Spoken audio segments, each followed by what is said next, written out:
खामोशी के साथ जहाँ जगह मिल रही है बैठ जाएं। माशाल्लाह बड़ा ज़िम्मेदार स्टेज है ये, जहाँ मेरे बुज़ुर्ग, मेरे सरपरस्त, मेरे करम फरमा उलमा अहले सुन्नत जलवा फ़रोज़ है।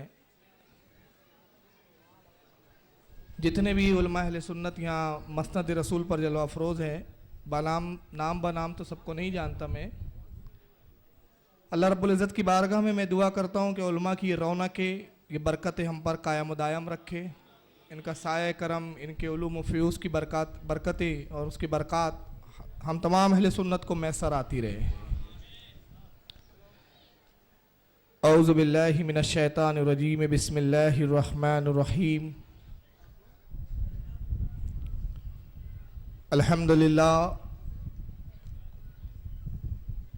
अल्हम्दुलिल्लाहिल्लज़ी फ़द्दला अला सय्यदना व मौलाना मुहम्मदिन सल्लल्लाहु अलैहि वसल्लम अलल आलमीन जमीआ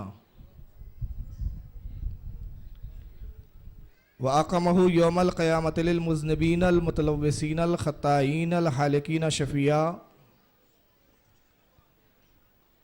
फ़सल्लल्लाहु तबारक व तआला अलैहि व अला कुल्लि मन हुवा महबूबुन व मर्दियुल लदै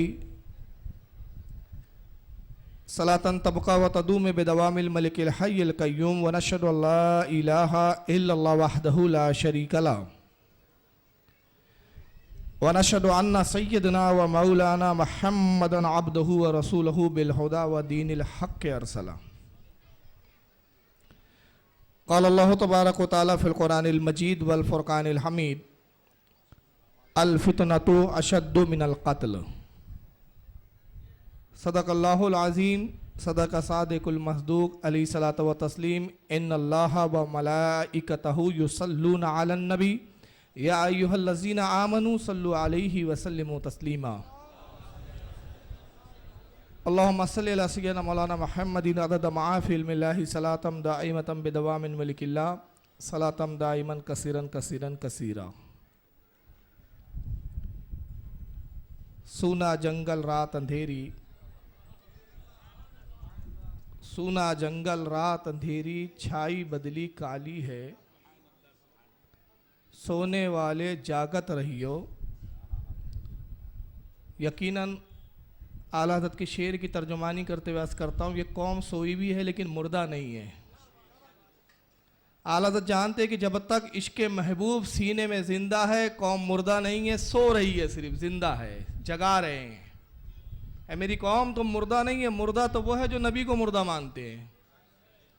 तुम तो जिंदा नबी के मानने वाले हो, तो तुम जिंदा हो, सिर्फ गफलत की नींद सो रहे हो। उठो, बेदार हो जाओ, देखो सूना जंगल है, रात अंधेरी है, छाई बदली काली है, सोने वाले जागत रहियो, चोरों की रखवाली है।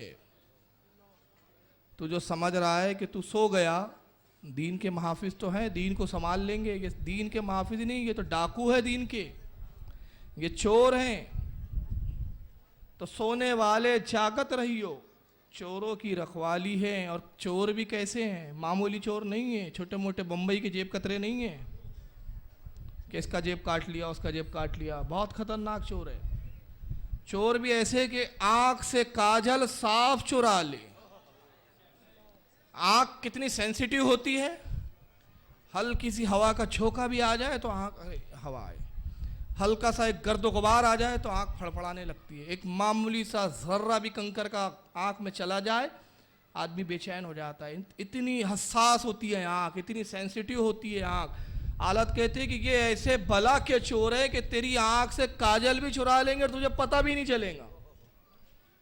आंख से काजल साफ चुरा ले, चोर वो ये भला के हैं, तेरी गठरी ताकी है और तूने नींद निकाली है। तेरे ईमान की गठरी पे निगाह है कि तू कहाँ थोड़ा सा गाफिल हो, और तेरे ईमान को ऐसे चुरा ले जैसे आंख से काजल चुराया जाता है। आला हज़रत ने जो खबरदार किया इस कौम को, अपने नबी की सुन्नत को अदा किया, अपने आका की सुन्नत को अदा किया। क्योंकि आका ने भी अपनी उम्मत को बारहा फितनों से आगाह किया, बारहा बताया मेरी उम्मत के मानने वालों, ऐ मेरी उम्मतियों, ऐ मेरे मानने वालों, ऐ अल्लाह के जानने वालों, अल्लाह को वादउला शरीक समझने वालों, जान लो ज़रूर फितने होने वाले हैं, बड़े बड़े फितने वक़ू में आएंगे। तुम्हें होशियार रहना है। बुखारी शरीफ की हदीस है, तमहीद को अब ज़्यादा लंबी करने का वक्त नहीं है, वक्त बहुत हो गया है। बुखारी शरीफ की हदीस है कि अल्लाह के नबी अपने हुज्र अक़दस से बाहर तशरीफ़ लाए। साहबा इकराम कहते कि हमने देखा कि रसूलुल्लाह की जुल्फ़े मुबारक से पानी के कतरात टपक रहे थे। आपका लिबास तरबतर था, भीगा हुआ था। असहाब रसूल कहते हमने अर्ज़ किया, या रसूलल्लाह क्या आपने गुस्ल फरमाया है? इरशाद फरमाया, नहीं, ये पसीने के कतरात है। ये लिबास जो तुम तरबतर देख रहे हो ये पसीने के सबब से हैं। अल्लाह के नबी की चीज़ से आप परेशान हो गए। इरशाद फरमाया, लोगों, मुझे मेरी उम्मत पर जो होने वाले फितने हैं वो फितने दिखाए गए। मेरे रब ने वो फितनों को दिखाया और मैंने फितनों को अपनी उम्मत पर ऐसे गिरते हुए और बरसते हुए देखा जैसे बारिश के पानी गिरता है। इतनी कसरत के साथ फितने। और फिर एक दूसरा मकाम आया, अल्लाह के रसूल जब अपनी उम्मत से विदा ले रहे हैं, अब वक्त वो है कि सरकार सल्लल्लाहु अलैहि वसल्लम की हयात ज़ाहिरी कुछ अरसा बाकी है। अब सरकार को अपने रब से मुलाकात के लिए जाना है। बज़ाहिर तशरीफ़ फरमा है। इरशाद फरमाते, लोगों, मैं तुम्हें आगाह ना करूं? मशहूर हदीस 12 उलमा से सुनी, जामे तिरमिज़ी में इमाम तिरमिज़ी ने जिल्द नंबर 2 के अंदर, हवाला भी नोट कर लें, तिरमिज़ी में, और अबू दाऊद ने भी लिखा, इब्न माजा ने भी लिखा, नसाई ने भी लिखा, लेकिन मैं भी तिरमिज़ी का हवाला दे रहा हूँ। जामे तिरमिज़ी जिल्द नंबर 2 किताबुल ईमान, बाब इफ्तिराकी हाज़िहिल उम्मत, यानी इस उम्मत में इफ्तिराक का वाक़ होना, इंतशार का और फितनों का वाक़ होना। ये बाब के तहत हदीस नंबर 538 इमाम तिरमिज़ी लाते हैं। और हज़रत अब्दुल्ला इब्न उमर इस हदीस के रावी कहते हैं, बड़ी तवील हदीस है, उसका आखिरी हिस्सा मैं सुना रहा हूँ कि आन इब्न उमर रज़ियल्लाहु ताला अन्हु कहते हैं कि अब्दुल्ला इब्न उमर से रिवायत मरवी है, काला काला रसूलुल्लाह सल्लल्लाहु अलैहि वसल्लम, के अल्लाह के नबी अल्लाह के रसूल ने इरशाद फरमाया, इन्ना बनी इसराईला तफर्रक़त अला सिंतैन व सबईना मिल्लतना।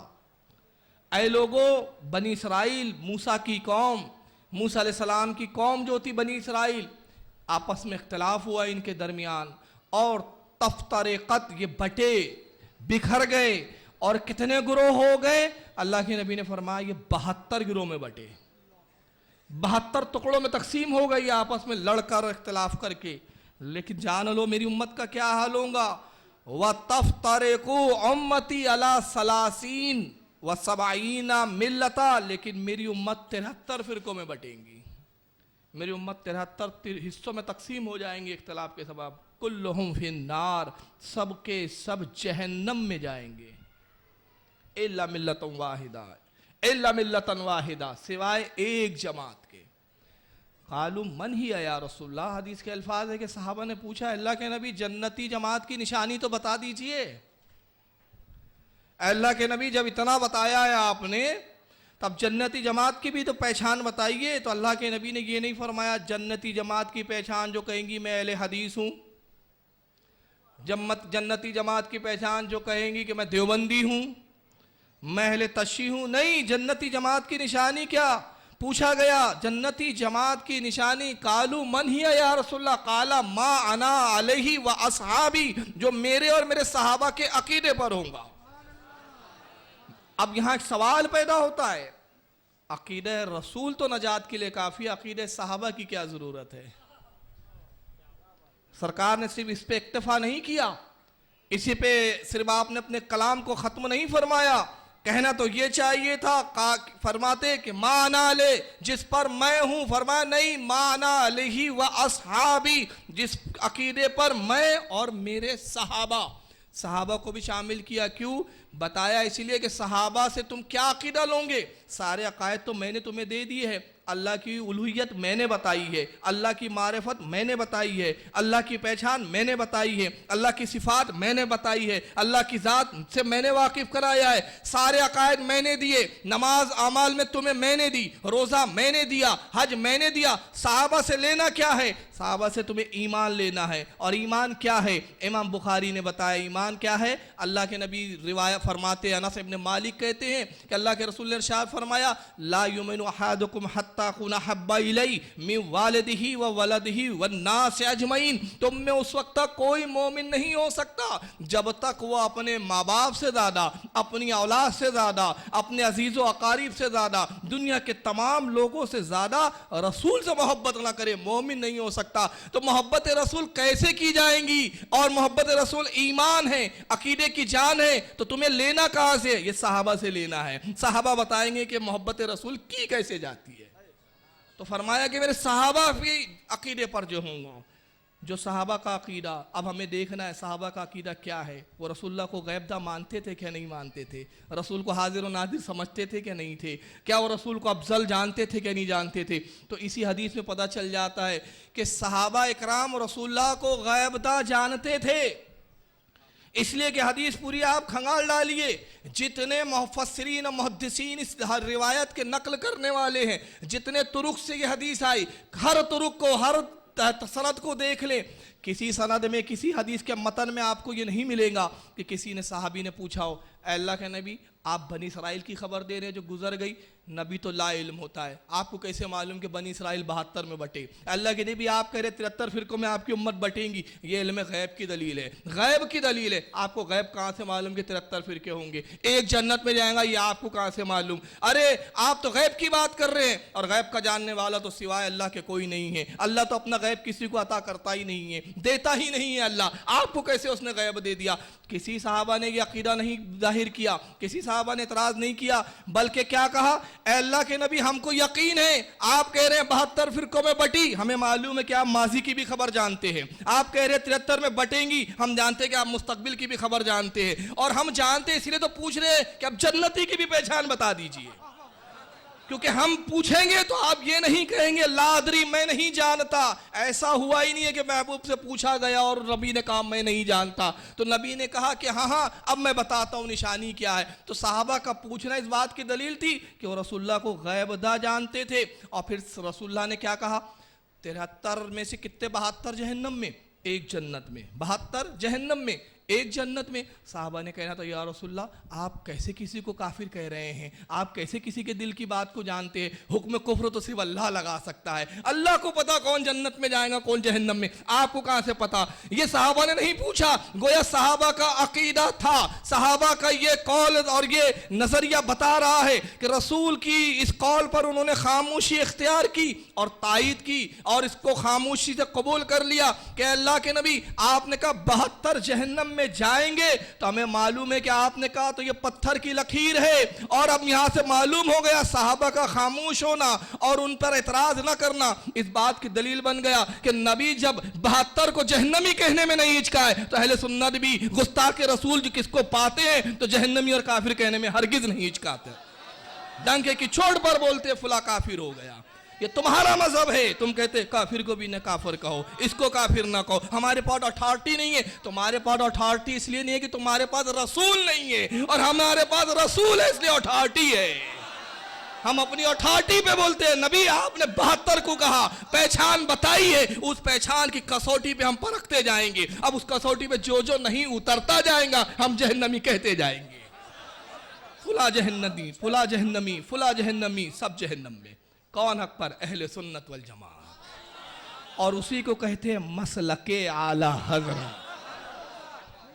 अल्लामा ने हुक्म दिया था, मौजू नहीं है, ला रहा हूं, मौजू नहीं था। मसलके आला हज़रत क्या है? मैंने कहा मसलके आला तुम्हारी मौत है, सुन्नियों की जान तुम्हारी मौत। मसलके आला 5वां मसलक कहां से आया? मैंने कहा भाई वो मसलक नहीं है, वो मजहब है। तुम्हें तो पहले इस्तिलाह ही नहीं मालूम, बात करने आती हो और इस्तिलाह ही नहीं मालूम होती। इमाम आजम मसलक नहीं है, मजहब है, दीन इस्लाम है। इन्न दीना इंदल्लाहिल इस्लाम, अल्लाह के नजदीक दीन इस्लाम। इमाम आजम का मजहब, इमाम शाफई का मजहब, इमाम अहमद इब्न हम्बल का मजहब, हजरत इमाम मालिक का मजहब, 4 मजहब है। मसलक मुताद्दिद है, गौसे आदम का भी एक मसलक है, गरीब नवाज का भी मसलक है। मसलक क्या? मसलक के मायने होते रास्ता, वे। अब इस जमाने में मसलक आदत क्यों? जैसे जैसे फितने आए पहचान बदलती गई। जब हजरत अली का जमाना था, साहबा कराम कहते हैं कि अल्लाह के रसूल ने हमें एक कसौटी दी थी, सरकार ने एक पहचान दी थी। कहा लोगों कैसे जानोगे मुनाफिक को? या रसूल आप बताएंगे। सरकार ने बताया ये मुनाफिक ये मुनाफिक। साहबा ने जान लिया। अल्लाह के नबी आपके बाद हम कैसे जाने कौन मुनाफिक? फरमाया पैमाना दे रहा हूं, एक थर्मामीटर दे रहा हूं, और वो थर्मामीटर ये जानना है कौन मुनाफिक। जिसके दिल में मोहब्बत अली पाओ समझ लो मुसलमान, जिसके दिल में बुग़्ज़ अली समझ लो मुनाफिक। ईमान जिसके दिल में हो वहां बुग़्ज़ अली आ नहीं सकता, और जहां बुग़्ज़ अली हो वहां ईमान दाखिल हो नहीं सकता। अब दलील बनी अली मौला कायनात। साहबा कहते हैं कि जब हम बैठे होते, अब हम में कोई आ जाता, हमें डाउट होता कौन है पता नहीं, डाउटफुल आदमी है, हरकतें बता रही है कि इस्लाम से नहीं, कैसे पहचानना? कुछ हरकतें शुबहात में डालने वाली है। तो साहबा कहते हैं हम जिक्र अली शुरू कर देते, अली के फजाइल बयान करते, और चेहरे पे खुशी जाहिर होती, समझ लेते मोमिन है, और चेहरे पे नागवारी आ जाती, समझ लेते मुनाफिक है।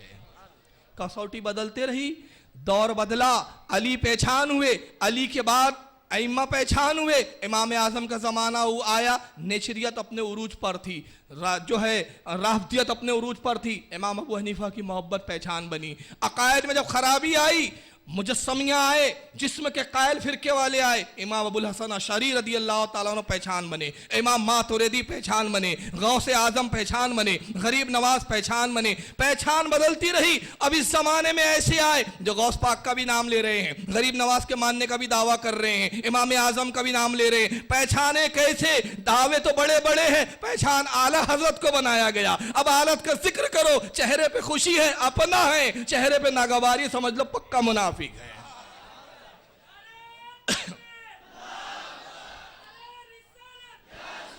इस पर एक तहकीक की तकरीर की जरूरत है कि मैं बताऊं कि उलमा देवबंद और उलमा गैर मुकल्लिदीन ने खुद लफ्ज मसलक का अपने मुल्लाओं के लिए कहां कहां इस्तेमाल किया है। अशरफ अली थानवी ने इस्तेमाल किया इफादतुल यौमिया में, अपनी बीवी को एक खत लिखा, बस बता दे रहा हूं मोहतरमा नमाज की पाबंदी रखो, ये करो ये करो, मेरे मसलक पर पाबंदी से कायम रहो। थानवी साहब का मसलक तो आला हज़रत का मसलक तो क्यों चीड़ इसीलिए है कि का कैसे का ऐसे कि जहन्नम और आग का अज़ाब देना अल्लाह की शान है, अगर अली खुदा ना होता तो आग का अज़ाब क्यों देता? जलकर खत्म हो गए। दूसरा फिरका आया खारजी। आज कुछ अनासिर पाए जाते हैं, कुछ जितने फिरकों के थोड़े थोड़े अनासिर थे सारे कुल मिला के गैर मुकल्लिदीन में जमा हो गए। अब देखते जाए कैसे अनासिर आते हैं, कैसे कैसे सब थोड़ा कुछ इस फिरके का कुछ पार्टीशन लिया, कुछ इस फिरके का लिया, सारे पार्ट मिलाकर एक फिरका वजूद में आ गया गैर मुकल्लिद अहले हदीस। अब खारजी फिरके का कौल क्या था? खारजी फिरके ने माज़ अल्लाह सुम्मा माज़ अल्लाह सबसे पहला बड़ा जुर्म किया कि हज़रत अली के खिलाफ बगावत की और अली को काफिर डिक्लेयर कर दिया। अस्तग़फिरुल्लाह। नुसैरी तो इतने मुबालगा किए कि खुदा बना दिया, और ये इतने तौहीन पर आए, इतने तजलील पर आए कि अली को इन्होंने माज़अल्लाह काफिर कह दिया। और कुरान की दलील लाई, कहा कि कुरान में अल्लाह ने फरमाया ला हुक्मो इल्लल्लाह, नहीं है किसी का हुक्म सिवाय अल्लाह के। और अली ने अमीर माविया से जो मसालियत की उसमें हकम जो है अबू मूसा अशरी को बनाया, लिहाजा अली ने कुफ्र किया। यहाँ से यह नासिर गैर मुकल्लिदीन में भी आया। इन्होंने भी कहा तकलीद शिरक है। तकलीद क्यों शिरक है? कहा कि गैरुल्लाह को हकम बनाना है। वक्त नहीं है वरना तालिबुर रहमान की वो दलील भी सुना था, यही आयत उसने पढ़ी है तकलीद के खिलाफ, यही आयत। राफदी फिरका हुआ, फिर ये मोहब्बत अली में गुलू किया, इसने इतना गुलू किया। उसूल काफ़ी शिया फिरका जिसको राफदी कहते हैं, राफदी के मायने होते निकल जाने वाले, जमात से हट जाने वाले। राफदी फिरके की सबसे बेसिक किताब जो कुरान के बाद सबसे मोतबर मानते हो लोग, वो है उसूल काफ़ी, 4 जिल्दों में आती है। उसूल काफ़ी में 2-3 जगह बल्कि कई जगह लिखा हुआ है कि रसूलुल्लाह का विसाल हुआ और रसूलुल्लाह के विसाल के फ़ौरन बाद सिर्फ 6 सहाबा थे जो ईमान पर रहे, बाकी सब मुर्तद हो गए माअज़ल्लाह। यानी अली की मोहब्बत में इतने डूबे कि बाकी सारे सहाबा को ईमान से ही खारिज कर दिया। और हज़रत उमर अबू बकर के बारे में तो साफ कहा कि ये पक्के छटे हुए मुनाफिक थे माअज़ल्लाह। अल्लाह के रसूल के कत्ल करने में ये ताक में रहते थे, मौका नहीं मिला इनको कभी। राफदी फिरका शियान अली का। उसके बाद राफदियों में फिर आपस में इख्तिलाफ हुए, कितने हिस्सों में बटे? 32 हिस्सों में बट गए ये लोग। तफसील बताने का मौका नहीं है, अगर तफसील दिलचस्पी हो तो गुनियत तालिबीन जो गौस पाक की किताब है उसको पढ़िए। 32 फ़िरक़ों के नाम और उनके अकायद सब तफसील से गौस आज़म ने नकल कर दी है। 32 फ़िरक़ों में बटेंगे। और अभी जो फिलहाल दुनिया में जो पाए जाते हैं शिया फ़िरक़ों में से, आपस में लड़ के बहुत सारे ख़त्म हुए। मशहूर 3 या 4 फ़िरक़े अभी इनके बच के रह गए, जिसमें एक इस्माइली है, एक दाऊदी है, असना अशरी है और एक जैदी है। 4 फ़िरक़े, और इनमें सबसे बड़ा फ़िरक़ा असना अशरी है जो अभी बाकी है। ये 12 इमामों को मानता है, इमाम मेहदी तक।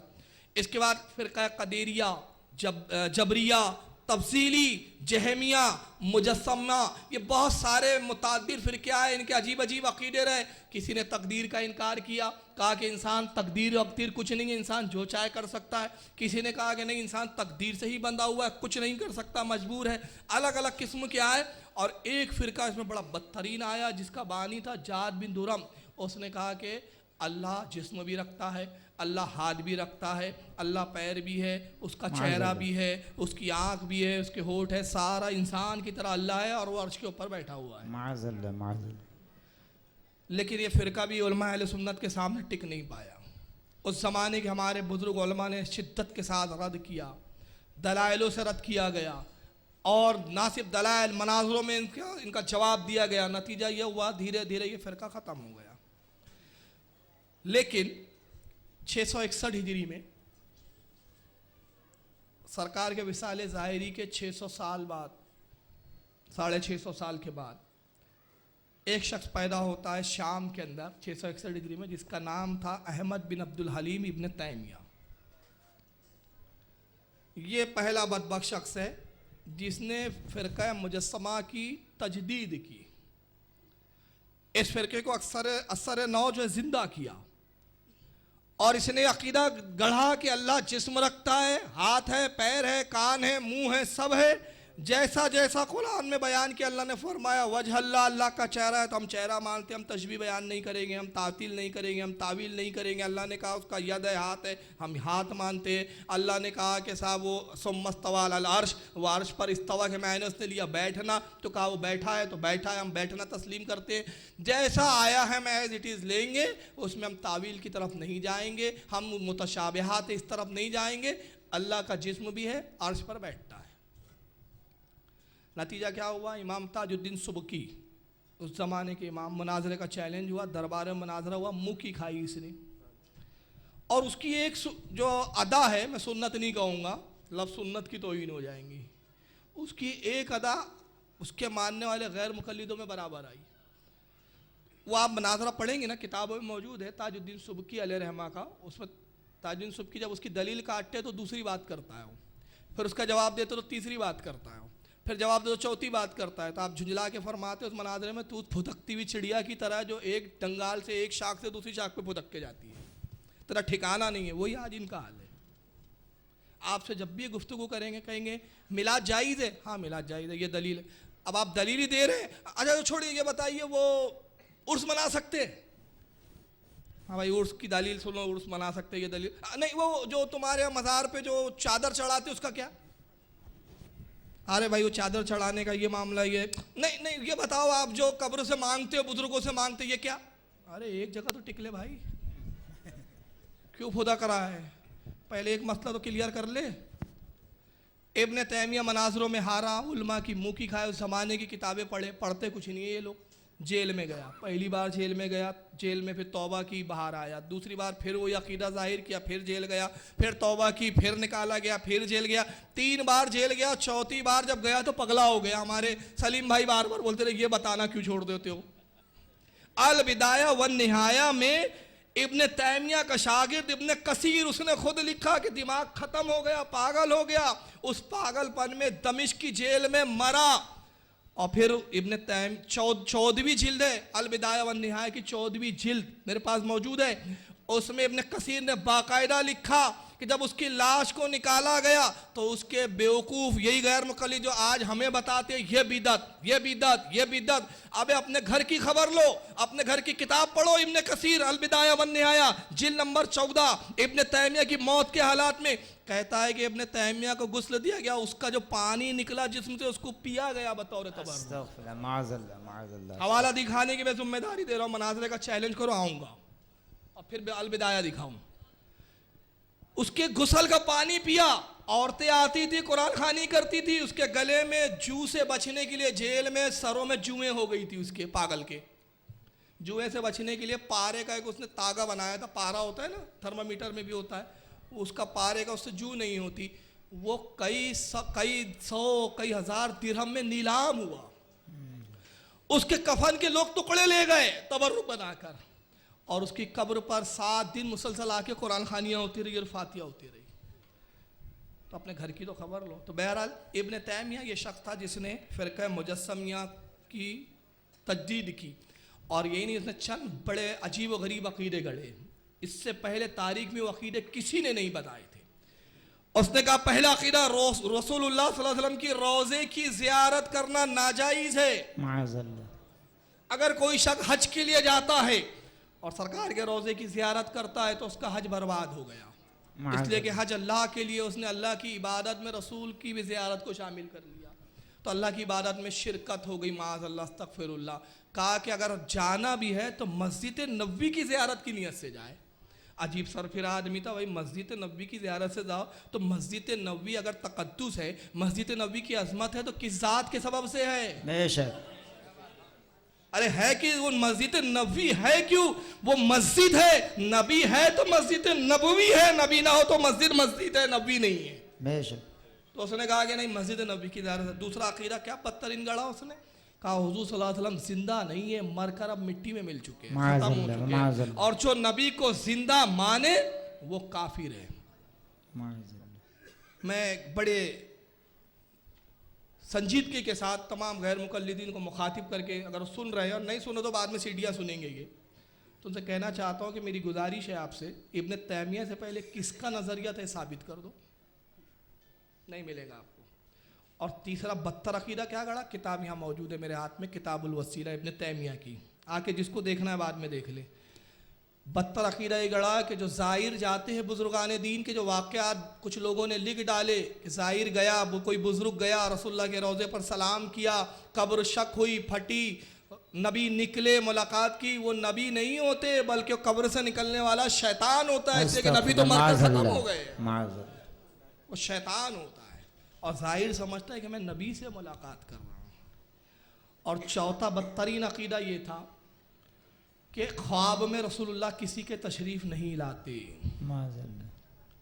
जब उसको कहा गया कि भाई हदीस में आया कि अल्लाह के रसूल ने फरमाया जिसने मुझे ख्वाब में देखा उसने मुझे देखा, जिसने मुझे देखा हक देखा, तो इसका क्या? कहा ये सिर्फ सहाबा के लिए है मकसूद, जिन्होंने ज़िंदगी में देखा ख्वाब में भी देख ले ठीक, जिसने रसूल को देखा ही नहीं वो पहचानेगा क्यों करके ये रसूलुल्लाह है? तो कहा हदीस ही में है कि रसूल ने कहा मैं हूँ तो फिर मैं ही हूँ। कहा ये हदीस में ज़रूर है कि मैं ख्वाब में हूँ तो मैं हूँ, मगर रसूल ने ये तो ज़रूर कहा कि शैतान मेरी शक्ल इख्तियार नहीं कर सकता, शैतान मेरी शक्ल में नहीं आता, मगर रसूल ने ये थोड़ी कहा है कि शैतान आकर ये नहीं कह सकता कि मैं रसूल हूँ। तो वो आने वाला शैतान होता है, अपनी शक्ल में आता है, नबी की शक्ल में नहीं आता। और जाहिर से जो ख्वाब देख रहा है, ख्वाब में जो दीदार कर रहा है, उसको वो कहता है वो इब्लीस कि मैं रसूलुल्लाह हूँ, और वो रसूलुल्लाह समझ लेता है माअज़ल्लाह। इसकी वजह क्या थी? ये बातें उसने क्यों गढ़ी? इसलिए कि किसी गैर मुकल्लिद को और उसको कभी रसूलुल्लाह की ज़ियारत नसीब नहीं हुई, और ना इसके मानने वालों को आज तक ज़ियारत नसीब होती है। ये तो खुश नसीबों की बात है। अब उसका अक़ीदा सुनिए। अर्श पर बैठने का जब अक़ीदा उसने गढ़ा तो मिनहाजुस सुन्ना उसकी बड़ी मशहूर मारूफ किताब है इब्न तैमिया की। मिनहाजुस सुन्ना हाशिया के अंदर जिल्द नंबर 2 उसके हाशिये में सफ़ा 26 पर इब्न तैमिया ने एक इबारत लिखी। मिनहाजुस सुन्ना क्या है? ये शियाओं के रद में लिखी उसने। उसमें कहता है लिअन्नल हय्युल क़य्यूम यफ़अलु मा यशाउ व युतहर्रिकु इज़ा शाअ व युक़ब्ज़ु व युबस्तु वला यक़ूमु व युजलिसु इज़ा शाअ।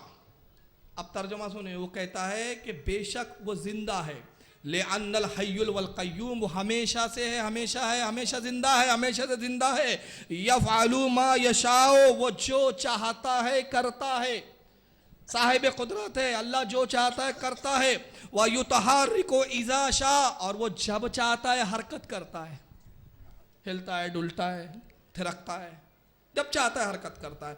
व युक़ब्ज़ु, और अपने आप को समेटता है, सुकड़ता है। अल्लाह ना हुआ माज़अल्लाह रबर का पंच हो गया। हमारा तो अकीदा है कि अल्लाह जिस्म जिस्मानियात से पाक है, पाक है। ये हालांकि मैं कुछ जगह बता चुका हूँ, रिपीट क्यों कर रहा हूँ कि कल कुछ लोगों से इसी टॉपिक पे बात हुई मेरे यहाँ, तो कुछ लोगों ने अपने छोटे छोटे गुर्गे छोड़े, खुद आने के लिए तैयार नहीं है। टेम्परेचर नाप रहे सुन्नियों का, कितना जानते हैं, कितना मालूम है। अरे खुद ही आ जाओ ना, आओ प्यारे। किताबें लिखी गई, किताब में भी पढ़ रहा था ट्रेन में आते आते, बैग में है मेरे यहीं पर, हनफी और मोहम्मदी। एक फर्जी हनफी बना दिया, एक मोहम्मदी। मोहम्मदी कौन या अहले हदीस, उन दोनों में बहस हो रही है, मैं हक पर के तू हक पर, आखिरी में सुन्नी हार जाता है। ये फर्जी ड्रामे कब तक चलेंगे? अरे ओरिजिनल आके बात करो भाई, ओरिजिनल बैठो तो पता चल जाएगा क्या मामला है। तो अब ये कहता है सुकड़ता भी है अल्लाह, वह यू कब्ज़ो, वह अपने आप को समेटता है, वह यू बस्तो, और फैलता भी है, वह यक़ूमु, और उठता है, वह युजलिसु इज़ा शा, और जब चाहता है बैठ जाता है, जब चाहता है बैठता है, जब चाहता है उठता है, जब चाहता है सुकड़ता है, जब चाहता है फैलता है। ये अल्लाह की इनके यहाँ तारीफ़ है। और वहीदुज़्ज़मा, जो इनके गैर मुक़ल्लिदों के बहुत बड़े अल्लामा हैं, हदियतुल महदी जिल्द नंबर 1 सफ़ा 11, इस्लामी कुतुब खाना, सुन ले छपी भी कहाँ से, इस्लामी कुतुब खाना सियालकोट पाकिस्तान से किताब छपी है। इसकी जिल्द नंबर 1 सफ़ा 11 पर वहीदुज़्ज़मा कहता है, वह हुकिया अन इब्न तैमिया, कहता है इब्न तैमिया का ये कौल मनकूल है, अन्नहु ताला इज़ा नज़ला यखूलु मिनहुल अर्श, कि जब अल्लाह अर्श पे ज़मीन आसमानों की तरफ आता है, नुज़ूल करता है, जब आसमानों की तरफ वो नाजिल होता है तो अर्श उससे खाली हो जाता है।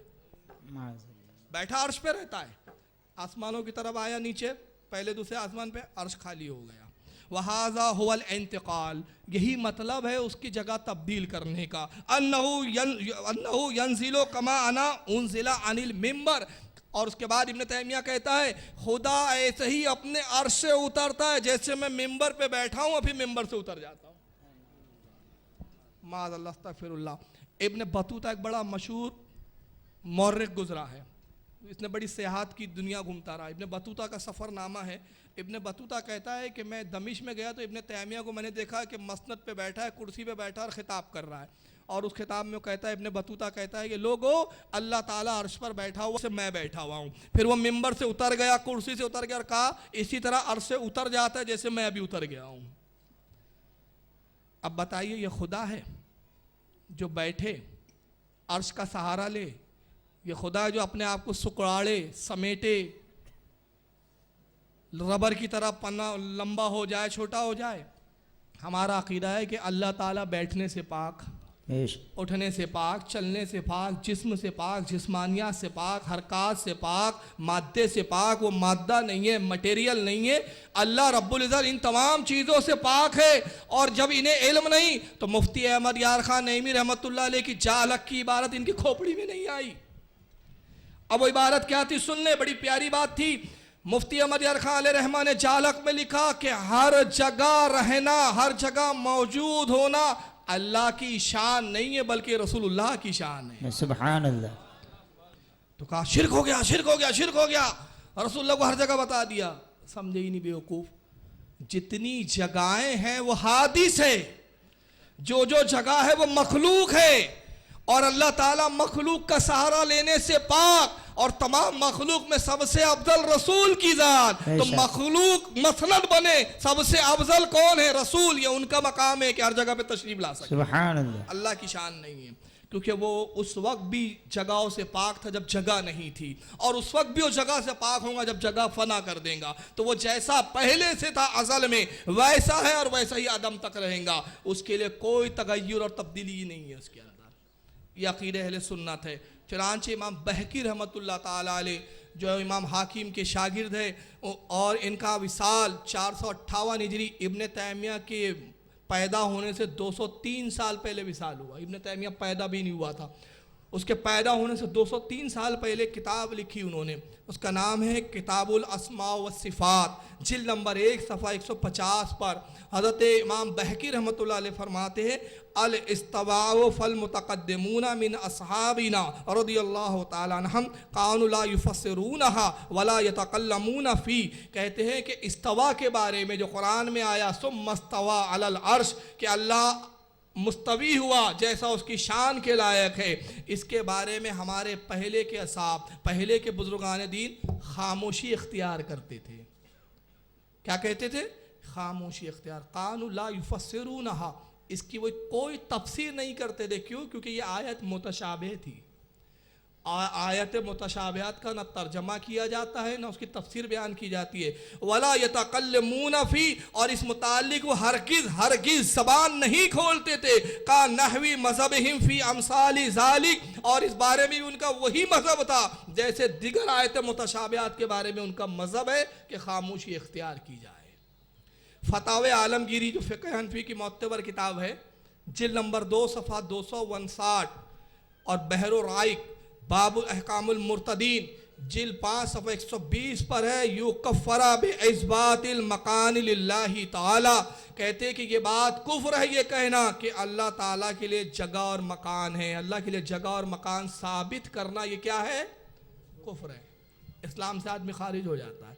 फतावे काजी खां जिल्द नंबर 4 सफ़ा 84 पर लिखा जाता है, रजूलुन काल, किसी शख्स ने ये कहा, खुदाए बर आसमान मी दानत, कि मन चीज़ें नादारम, जो खुदा आसमानों में है मैं नहीं जानता कि मेरे पास कोई चीज़ नहीं। अल्लाह को पता मैं तो कंगाल हूँ, कुछ नहीं है मेरे पास। और कौन खुदा? वो जो आसमानों में है। तो उसने कहा अल्लाह आसमानों में है। यकूनो कुफ्रा, तो तहकीक उसने कुफ्र किया। लिअन्नल्लाहि ताला मुनज़्ज़हु अनिल मकान, इसलिए कि अल्लाह ताला मकान से पाक है, अल्लाह के लिए ऊपर नहीं है। अब यहाँ मैं एक मसला बता दूँ, बाहर शरीयत से लेकर दुर्र मुख्तार, रद्दुल मोहतार, आलमगीरी तमाम किताबों में मौजूद है कि अल्लाह के लिए ऊपर वाला बोलना जायज़ नहीं है। मैं एहतियात कर रहा हूँ, हालांकि बाज़ किताबों में तो कुफ्र लिखा है कि कुफ्र है। ऊपर वाला कहना अल्लाह के लिए जायज़ नहीं, कि इसलिए कि अल्लाह जहत सिमत ऊपर नीचे इससे पाक है। ये हमारे लिए ऊपर नीचे दाएं बाएं, अल्लाह के लिए कोई ऊपर नीचे दाएं बाएं नहीं। तो हमारे यहाँ माँ बहनें जो बोल जाती हैं, हमारे जो नावाकिफ मुसलमान सुन्नी बोल जाते हैं, ऊपर वाला देख रहा है, ऊपर वाला जानता है, ये कहना जायज़ नहीं है, बिल्कुल ना कहें, इससे परहेज़ करें आप। अब आइए, ये मैंने चंद इस पर बहुत सारी तफसीली मेरी तकरीर हो चुकी है। इनके नज़दीक एक क्लिप दिखा रहा हूँ, बहुत सारी मैं क्लिप दिखा चुका हूँ इस ताल्लुक़ से कि अर्श पे बैठने का क्या अक़ीदा है। उसके बाद फिर मैं कुछ मज़ीद बातें नहीं बताना चाहूँगा। आइए, इनके नज़दीक अल्लाह कहाँ है, जो मैंने किताबों से बोला, अगर किसी को यकीन ना हो और ये समझ रहा हो कि यार ये कैसे हो सकता है कि अल्लाह को अर्श पर बताते हो, या कैसे हो सकता है कि अल्लाह के बैठने के कायल हो, तो आइए, किताबों पर यकीन ना हो तो बोलते हुए आदमी को सुन लो। तालिबुर रहमान, पाकिस्तान। अल्लाह ताला ने सूरत सजदा में युदब्बिरुल अम्र मिनस समाए इलल अर्द, अल्लाह ताला आसमानों से जमीन की तरफ कामों की तदबीर करता। आसमान अल्लाह ताला का हेडक्वार्टर है, वहां से जमीन की तरफ अपने कामों की तदबीर करता। आसमान अल्लाह का हेडक्वार्टर है, वहां से वो जमीन की तरफ अपने कामों की तदबीर करता है। मेन डिपार्टमेंट, मेन ऑफिस आसमान, ब्रांच ऑफिस नहीं पता कहाँ कहाँ है। आइए, कुरान अजीम की इस आयत का एक तर्जमा जिसको दलील बनाते, कल कुछ जो लोग आए थे उन्होंने भी यही दलील पेश की, और उसके जवाब में मैंने जब सिर्फ एक ही बात कही, अल इत्कान फ़ी उलूमिल कुरान, जो हज़रत इमाम जलालुद्दीन सयूती की तसनीफ़ है और उलूम कुरान के मुतालिक मैंने किताब पेश की, उसमें कहा देखिए ये आयत मुतशाबिहात है, और कुरान में कि जो मुतशाबे आयत के पीछे जाते हैं उनके दिलों में कजी है, इस पर अक़ीदा नहीं बनाया जाता। तो आखिरी तक बेचारे साबित ही नहीं कर पाए कि मुतशाबे नहीं है।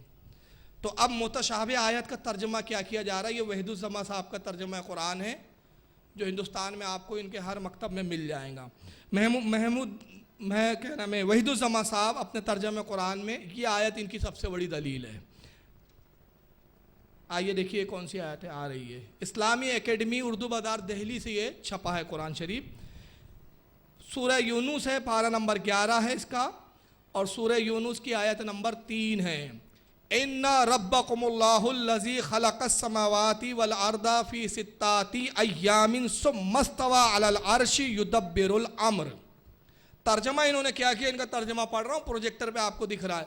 लोगों, बेशक तुम्हारा मालिक अल्लाह है जिसने 6 दिन में आसमान और ज़मीन को बनाया, फिर अपने तख्त पर बैठा और दुनिया का इंतज़ाम वहीं बैठे बैठे कर रहा है। आला हज़रत ने इसका क्या तर्जमा किया? आयत मुतशाबिहात का तर्जमा नहीं किया जाता। मुतशाबिहात क्या होती है मैं बता देता हूँ, सुन लीजिए। जिब्रील आते हैं, तफसीरुल बयान उठा के देखे। जिब्रील कहते हैं या रसूलल्लाह आपका रब फरमाता है अलीफ, सरकार ने फरमाया मैं जान गया। सुभान अल्लाह। लाम मुझे तो मालूम है। सुभान अल्लाह। मीम हाँ ये तो मुझे पहले से पता है। सुभान अल्लाह। या रसूलल्लाह अलीफ क्या है, लाम क्या है, मीम क्या है? आप जान गए, जानते थे, समझ गए, मुझे तो कुछ नहीं पता। इरशाद फरमाया जिब्रील ये अल्लाह और मेरे दरमियान एक राज है सुभान अल्लाह, जिसको तू भी नहीं समझता। तो मुतशाबिहात हुरूफ मुक्ततार जिब्रील ना समझ सके, ये फटीचर समझने चले हैं। बेशक। अल्लाह अकबर। वो जिब्रील ना समझ सके, ये फटीचर समझ रहे हैं। अंदाज लगा रहे हैं आप। उठाओ तफसीरुल बयान और इब्तिदा में पहली जिल्द के अंदर तो ऐसी कई आयतें हैं जिसका तर्जुमा नहीं मालूम। अगर मुतशाबिहात के हर आयत का तर्जुमे का इतना शौक है तो अलिफ लाम मीम का ही तर्जुमा करके दिखा दो, हिम्मत हो तो। अभी ताहा और यासीन पे बाद में देखेंगे, पहले अलीफ ही को दो। अलीफ हुर्फ अबजद में पहला लफ्ज आता है, क्या कहते हैं उसको, मैं भूल गया। देखिए हाँ जी, नहीं वो नहीं, अलिफ बात आ जो क्या हो, हाँ हुरूफ तहाजी में पहला। तो तुम तो अभी इब्तिदा के अलीफ को ही नहीं समझ सके और तुम चले साहब हुरूफ मुतशाब। आला हज़रत ने देखा ये आयत मुतशाबे है, इसका तर्जुमा अल्लाह रसूल के सिवा कोई नहीं जानता। क्या मुराद है अल्लाह की? क्यों? तमाम अइम्मा ने फरमाया कि अल इस्तवा व मजहूलिन, इस्तवा मजहूल है, हमें नहीं पता क्या है। मजहूल यानी जिसके बारे में मालूम ही ना हो, कुछ समझ में ही ना आए। तो आला हज़रत ने फरमाया वही तुम्हारा रब है जिसने 6 दिनों में ज़मीन व आसमान को पैदा किया और फिर इस्तवा, अल्लाह ने फरमाया उसमें सुम्मस्तवा अलल अर्श। तो आला ने कहा और फिर इस्तवा फरमाया जैसा उसकी शान के लाया गए, इस्तवा को इस्तवा का ही लिख के रख दिया, तर्जमा ही नहीं किया। ये शान है। और जहाँ तर्जमा करना चाहिए था वहाँ तुमसे बन नहीं पाया। अब कहाँ नहीं बन पाया सुन लीजिए। एक आयत का तर्जुमा इन्होंने किया, बड़ा अजीब तर्जुमा किया। कहा कि और तुम गरीबों को खैरात करो, मिस्कीन को हक दो, मुसाफिरों को हक दो, वो लोगों के लिए बेहतर है जो चाहते अल्लाह का मुंह देखना। अरे यार अल्लाह का मुंह देखना क्यों चाहते ये, और ये मुंह है कहाँ? तो अब यहाँ तो देखो बेहतरीन तर्जुमा किया जा सकता था मगर तौफीक नहीं हुई। आला हज़रत ने इसी आयत का तर्जुमा क्या किया, मिस्कीन को हक दो, अपने रिश्तेदारों का हक अदा करो, मुसाफिरों का उनका हक दो, वो लोगों के लिए बेहतर है जो अल्लाह की रजा चाहते हैं। सुभान अल्लाह। बेशक रजा इलाही है, वहां इनसे बन नहीं पाड़ा। अब आइए, आपका अकीदा है गैर मुक़ल्लिदीन का हेडक्वार्टर आसमान में अर्श के ऊपर, अर्श पर अल्लाह बैठा है, वहीं बैठे बैठे इंतजाम कर रहा है। तो ज़रा जुर्रत हो ये 10 सवालों के मेरे जवाब दे दो। फिर रिपीट कर रहा हूँ क्योंकि 2 साल पहले फिर किया था, नेट पे डले हुए हैं। एक सवाल को भी अब तक किसी गैर मुक़ल्लिद ने हाथ नहीं लगाया। तो यहाँ के गैर मुक़ल्लिद सुने तो ज़रा मेरे एड्रेस पर, एड्रेस भी सुन ले भाई, भालदारपुरा, ये मोहल्ले का नाम है मेरे, भालदारपुरा हकीम जी के बाड़े के पास नागपुर, फारूक खान, पहला नाम लिख देना फारूक खान रजवी। मेरे एड्रेस पर ये ज़रा लिख कर भेज देना ये 10 सवालों के जवाब। पहला सवाल, अर्श मखलूक है या अल्लाह की ज़ात का शरीक है? सिर्फ सवाल कर रहा हूँ, अर्श मखलूक है या खुदा है या अल्लाह की ज़ात का शरीक है? दूसरा सवाल, अर्श हादिस है या गैर हादिस? हादिस का मतलब, हादिस का मतलब ये कि जो हमेशा से था, जो पहले नहीं था, वजूद में आया फिर नहीं होगा। अल्लाह के सिवा जितनी चीज़ें सब हादिस है, सब मखलूक है, सबको पैदा किया अल्लाह ने, सिर्फ अल्लाह की ज़ात में जिसको किसी ने पैदा नहीं किया। अल्लाह रब्बुल इज़्ज़त गैर हादिस है, इंसान हादिस, अर्श, कुर्सी, लौह कलम, ज़मीन आसमान सब हादिस। तो अब बता दीजिए अर्श हादिस है कि गैर हादिस? तीसरा सवाल, अर्श उसने पैदा किया, किसने? अल्लाह ताला ने। तो अल्लाह ने पैदा किया, कुरान में खुद अल्लाह ने जिक्र फरमाया कि उसने अर्श बनाया और उसका अर्श पानी पर था।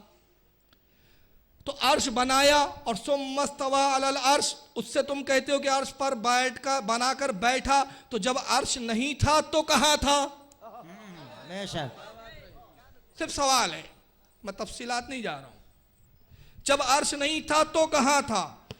उसके बाद चौथा सवाल, वो अर्श पर है या अर्श पर मुस्तवी है तुम्हारे अकीदे के मुताबिक, तो अर्श उसके बराबर है या अर्श उससे छोटा है या उससे बड़ा है? अर्श उसके बराबर है, उससे छोटा है या उससे बड़ा है उसकी जात से? चौथा सवाल।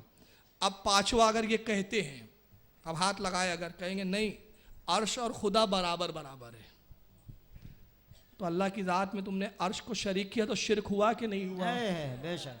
अल्लाह के बराबर अर्श को बना के तुम मुसलमान बचे क्या बीबी? छठा सवाल, अगर ये कहते हैं नहीं अर्श और खुदा बराबर नहीं, नहीं बराबर बराबर नहीं है, जैसे कि इब्ने तैमिया ने कहा। आप सुनिए इब्ने तैमिया ने क्या कहा। कल बड़ी एक प्यारी बात हो रही थी, आने वाले कह रहे थे साहब वो हम नहीं मानते अल्लाह बड़ा है छोटा है, अर्श पे बैठा है नहीं बैठा है। मैंने कहा तुम्हारे मानने नहीं मानने से क्या होता है, तुम्हारे अब्बा क्या मानते वो मैं यार रखती है बात। आप अपनी जमात के वकील हैं, मैं अपनी जमात का वकील हूं, और ये धोखा देना कौम को बंद न करो। जब भी ये मनाजरे में बैठते, इब्ने तैमिया ने कहा हमें नहीं मालूम, फुला ने कहा हमें नहीं पता। मैं कहता हूं जनाब आप अकीदे के बानी नहीं है, आप फिरके के बानी नहीं है, आप अपने फिरके के वकील है। वकील का काम सिर्फ अपने फिरके के लिए लड़ना है, और ये तुम्हारी कितनी बड़ी कमजोरी है। देखिए बता रहा हूं, सुन्नियत की हक्कानियत के लिए इससे बड़ी और क्या दलील चाहिए यार आपको? आला हज़रत पर इतने एतराज़ करते हो, आज तक ऐसा हुआ कि किसी हमारे मौलाना ने कहा मैं आला हज़रत को नहीं मानता? सुभान अल्लाह। देखिए बहुत बारीक नुक्ता बोल गया मैं, आपने इसको लिया नहीं सीरियस उसको। अरे तुम आला हज़रत पर इतने एतराज़ लाते हो, गरीब नवाज पर एतराज़ लाते हो, गौसे आज़म पर एतराज़ लाते हो, इमाम आज़म अबू हनीफा पे एतराज़ लाते हो। क्या कभी तुमने देखा, बताओ कोई तारीख ऐसी है जिसमें हमारे किसी आलिम ने कहा हो मैं इमाम अबू हनीफा को नहीं मानता, मैं आला हज़रत को नहीं मानता? नहीं, हम बुजुर्गों का अपना दामन नहीं छोड़ते, हम दिफा करते हैं, जवाब देते हैं। और तुम्हारे बातिल होने की सबसे बड़ी दलील ये है कि जैसे तुम्हारे बुजुर्ग का नाम लो हम नहीं मानते, छोड़ा दामन, भागा। भाग क्यों रहा है भाई? हम भी तो यही कह रहे हैं, भाग इसलिए रहे कि आला हज़रत ने सच फरमाया ये काफिर है, नबी ने सच कहा निकल गया, इसलिए तो छोड़ रहा है। और कल ये हुआ, वीडियो बनी उसकी, कल तो हुआ ये कॉल नहीं, कॉल कुफ्र है इब्ने तैमिया का, इब्ने तैमिया को काफिर नहीं कहेंगे। वाह वाह वाह, कॉल मुशरिकाना है, काफिर नहीं। हमें क्या अथॉरिटी है कि हम किसी को काफिर कहें? अच्छा इब्ने तैमिया को कहते वक्त अथॉरिटी नहीं है, और पूरे अहले सुन्नत को सवाद आजम को मुशरिक कहने की अथॉरिटी मिल गई तुमको, हमारे घर का दीन है। मैंने कहा सुनो तुम्हें अथॉरिटी नहीं है, तुम बदनसीब हो, ये जुमला रिकॉर्ड है मेरे मनाजरे में, तुम्हें अथॉरिटी नहीं है, तुम बदनसीब हो, हमें रसूल की तरफ से अथॉरिटी है, और अथॉरिटी है रसूल के तहत। मैं कहता हूं इब्ने तैमिया इस कॉल पे काफिर है, ये तुम्हारी बदनसीबी है, तुम हिचकिचाते हो, हम नहीं हिचकिचाते।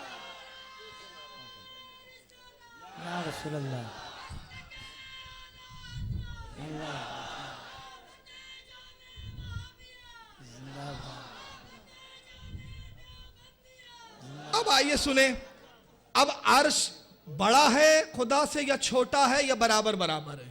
अरे इधर तवज्जो दीजिए, जाने दीजिए। तो इब्ने तैमिया ने कहा, इब्ने तैमिया ने तीसरा रास्ता निकाला, छोटे और बड़े के लफड़े में मैं क्यों पढ़ूं? तो इब्ने तैमिया ने क्या किया सुनिए, इस किताब का भी बेचारे जवाब नहीं दे सके। फतावे हदीसिया इमाम अहमद शहाबुद्दीन इब्ने हजर अल हैतमी अल मक्की रहमतुल्लाह अलैह की किताब, मुहद्दिस ज़माना अपने ज़माने के, फ़न्ने जिरा व तादील के इमाम, ऐसे मुसल्लम इमाम जिनको ये भी मानते हैं, बदनसीबी तो ये है इनकी। अब इमाम इब्ने तैमिया, हज़रत इमाम इब्ने हजर, माफ़ करना, इमाम इब्ने हजर क्या फरमाते फतावे हदीसिया में, आइए इसको देखें। इसके अंदर सफ़ा नंबर 116 पर वो कहते हैं, इब्ने तैमिया का रद्द कर रहे हैं कि इब्ने तैमिया का ये बदतरीन अकीदा, ये बदतरीन अकीदा, कहते वह कौलहु बिल जिस्मातिन वल जहतिन वल इंतकालो वन्नहु बेक़द्रिल अर्शी ला असगरो वला अकबर। इब्न तैमिया का ये भी कौल है, इब्न तैमिया ये भी कहता है कि अल्लाह ताला जिस्म रखता है, उसके लिए जगहें जहत है, चारों 6 सिमतें हैं, मशरिक मगरिब शुमाल जुनूब ऊपर नीचे, ये 6 सिमतों के अंदर वो घिरा हुआ है। वाले इंतकालो, वो जगह बदलता है, जगहों को तब्दील करता रहता है, कभी यहाँ कभी वहाँ, फिर कभी वहाँ कभी यहाँ बदलता रहता है। वह अन्नहु बेक़द्रिल अर्श, वो अर्श के बराबर है, ना उससे छोटा है ना उससे बड़ा है। इब्न तैमिया ने कहा, अब ये कह रहे हम नहीं मानते, तुम्हारे नहीं मानने से क्या होता, तुम्हारा बाप मानता है, अपना पहले देखो ना सबनामा। तो इब्न तैमिया ने कहा अल्लाह अर्श से ना छोटा है ना बड़ा है। तो मैं कहता हूँ जब अल्लाह अर्श के बराबर है तो अल्लाह की ज़ात में तुमने अर्श को शरीक किया कि नहीं किया। अब अगर कहते हो नहीं, अब तुम इब्न तैमिया का दामन छोड़ा, तो कहा नहीं ये तो तौहीन हो जाएंगे यार, बराबर बराबर कैसे कर सकते, ऐसा करते हैं नहीं, अल्लाह बड़ा है अर्श छोटा है। अभी अल्लाह से छोटा ही बताना पड़ेगा, मजबूरी है। तो फिर मेरा एक सवाल खड़ा हो जाता है, अब 7वां सवाल। भाई सवाल ये है कि जब अल्लाह बड़ा है अर्श छोटा है, तो अल्लाह अर्श पर बैठा तो अर्श से बाहर भी उसका हिस्सा है, कुछ जिस्म रखता है ना, तो जो हिस्सा अर्श से बाहर है वो भी खुदाई में दाखिल है कि नहीं है, वो भी खुदाई का हिस्सा है या नहीं, ज़ात का हिस्सा है या नहीं, इसका जवाब दे दे। और आप कहेंगे नहीं अर्श बड़ा है अल्लाह छोटा है। अब पता जैसे मैं बैठा हूँ, कंफर्टेबल कब बैठेंगे आदमी, भाई मैं एक साहब को बुलाऊं अपने घर में और एक लंबा सा डंडा खड़ा कर दूं, बैठ जाएगी हजरत इसी पे, बैठेगा वो। अब बैठ गया तो क्या होगा, मैं नहीं कहता भाई, बैठेगा तब आदमी उसकी जगह कुशादा हो। कुर्सी देखिए मैं बैठा हूँ जिस कुर्सी पे मुझसे थोड़ी बड़ी है, तो मैं कंफर्टेबल बैठा हूँ, आरामदेह कुर्सी लग रही है। तो अब कह रहे कि नहीं अर्श बड़ा है अल्लाह छोटा है। मैंने कहा अच्छा अल्लाह छोटा है तो फिर ये बताओ अल्लाह महदूद हुआ कि नहीं हुआ। तो अल्लाह को महदूद करना क्या हुआ, हाँ बोला तो फंसा, ना बोला तो फंसा। अब एक ही जवाब, कल से वही रट, हम नहीं जानते कैसा है, हम नहीं जानते। अरे जानते नहीं बोले जा रहे हैं, अल्लाह का चेहरा हाँ मानते लेकिन हमें नहीं मालूम कैसा है, अल्लाह का हाथ हमें मालूम है हाथ है, कैसा है हमें नहीं मालूम, पैर है हाँ है पैर है, हमें नहीं मालूम कैसा है। अबे सारा तराश डाला और मालूम ही नहीं कैसा है, पूरा एक बुत तराश डाला जहन में, हाथ पैर नाक कान कमर सब बना डाला, अब बोलता मालूम नहीं कैसा है। अजीब आदमी, यानी कैसा है, अरे आपकी बीवी कैसी है, रंग हो रहा है लेकिन मुझे नहीं मालूम कैसी है, हाथ अच्छे है खूबसूरत है लंबी लंबी उंगलियां लेकिन मुझे नहीं मालूम उंगलियां कैसी। अरे आप सराफा बता ही रहे हो, बोलते फिर मालूम ही नहीं, अजीब ना मानना है यार ये तुम्हारा। तो अब अर्श बड़ा अल्लाह छोटा, तो अल्लाह महदूद हो गया और अल्लाह को महदूद करना खुद क्या हुआ, कुफ्र हो गया, शिरक हो गया। अब यही नहीं आप ताज्जुब करेंगे, किताबुल वसीला यहाँ मौजूद है, अब मैं प्रोजेक्टर पे भी दिखा रहा हूँ। अल्लाह को अर्श पर बैठना तो छोड़ो, इब्न तैमिया की इस किताब का तर्जमा किसने किया मालूम, किताबुल वसीला का। इनके बहुत बड़े अल्लामा शहीद भी लिखते हैं इनको, अल्लामा एहसान इलाही ज़हीर शहीद, पाकिस्तान में सुन्नियों ने बम से उड़ा दिए थे इनको। हाँ ये मजाक में नहीं बोल रहा, रियलिटी है, बहुत जहर उगलता था ये। और इसकी मैंने एक जगह वीडियो दिखाई थी, आप देखो ऐसा लगा गुंडा और मवाली लड़ रहा है कोई, आस्तीन चढ़ी हुई है, देखना चलो उलमा, हाँ उलमा फरमा रहे हैं दिखा दो, मुझे तलाश करना पड़ेगा, थोड़ा हार्ड डिस्क जुड़ी हुई है ना, थोड़ा सा तलाश करना पड़ेगा क्योंकि हार्ड डिस्क मेरी इतनी बड़ी है।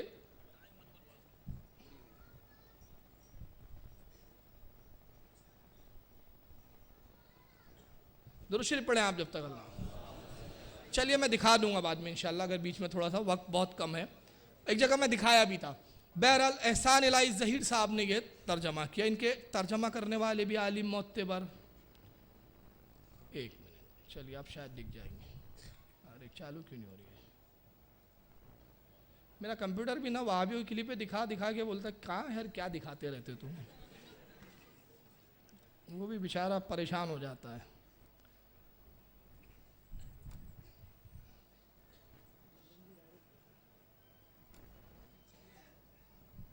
चलिए देख लीजिए, हाँ हाँ चालू है चालू है चालू है।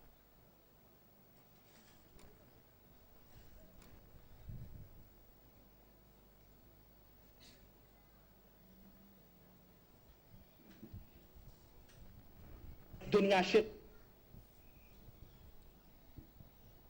देखिए दलील से बात करो। ये जिसने तर्जमा किया ना, देखो ये मौलाना का हुलिया लग रहा है कि एक बम्बई के मौलाना का, गुंडे का मौलाना। कायनात ने कब्रों को पुख्त हदीस, काबे के रब की कसम है, जुलूस निकालूंगा और कहूंगा कि पुख्त, या बतलाओ नबी की अपनी बीवी, वो बीवी ये मौलाना है, सर पे टोपी गायब, टोपी तो नसीब ही नहीं होती इनको। चलिए बहरहाल, ये एहसान इलाही साहब ने ये किताब लिखी। अब आइए जो मुद्दे की बात है, अब सुनिए। अल्लाह भी अर्श पर बैठा। अब आप ताज्जुब पड़ जाओगे कि यार क्या अकीदे हैं इन लोगों के, किस बल पर ये बोलते हैं कि हम हक पर है। इब्न तैमिया ने एक हदीस यहाँ कोर्ट की, तर्जमा इनका है, मेरा नहीं है। और ख़ास बात यह कि इब्न तैमिया ने इस हदीस का हवाला दिया नहीं, लेकिन मैंने हदीस तलाश की कि मैंने कहा यार कहीं ना कहीं हदीस होंगी, ढूंढो ढूंढो। तो एक दिन इत्तेफाक से मैं इमाम बहकी की अल आदाब पढ़ रहा था, उसमें मुझे हदीस मिली दिगर अल्फाजों में। अल्फाज भी अलग थे, इब्न तैमिया ने ये अलग अल्फाजों से लिखा और हवाला ही नहीं कोट किया कि किस हदीस से लिखा। मगर जो तर्जमा एहसान इलाही साहब ने किया वो तर्जमा सुने। किताबुल वसीला अल किताब इंटरनेशनल से किताब छपी है।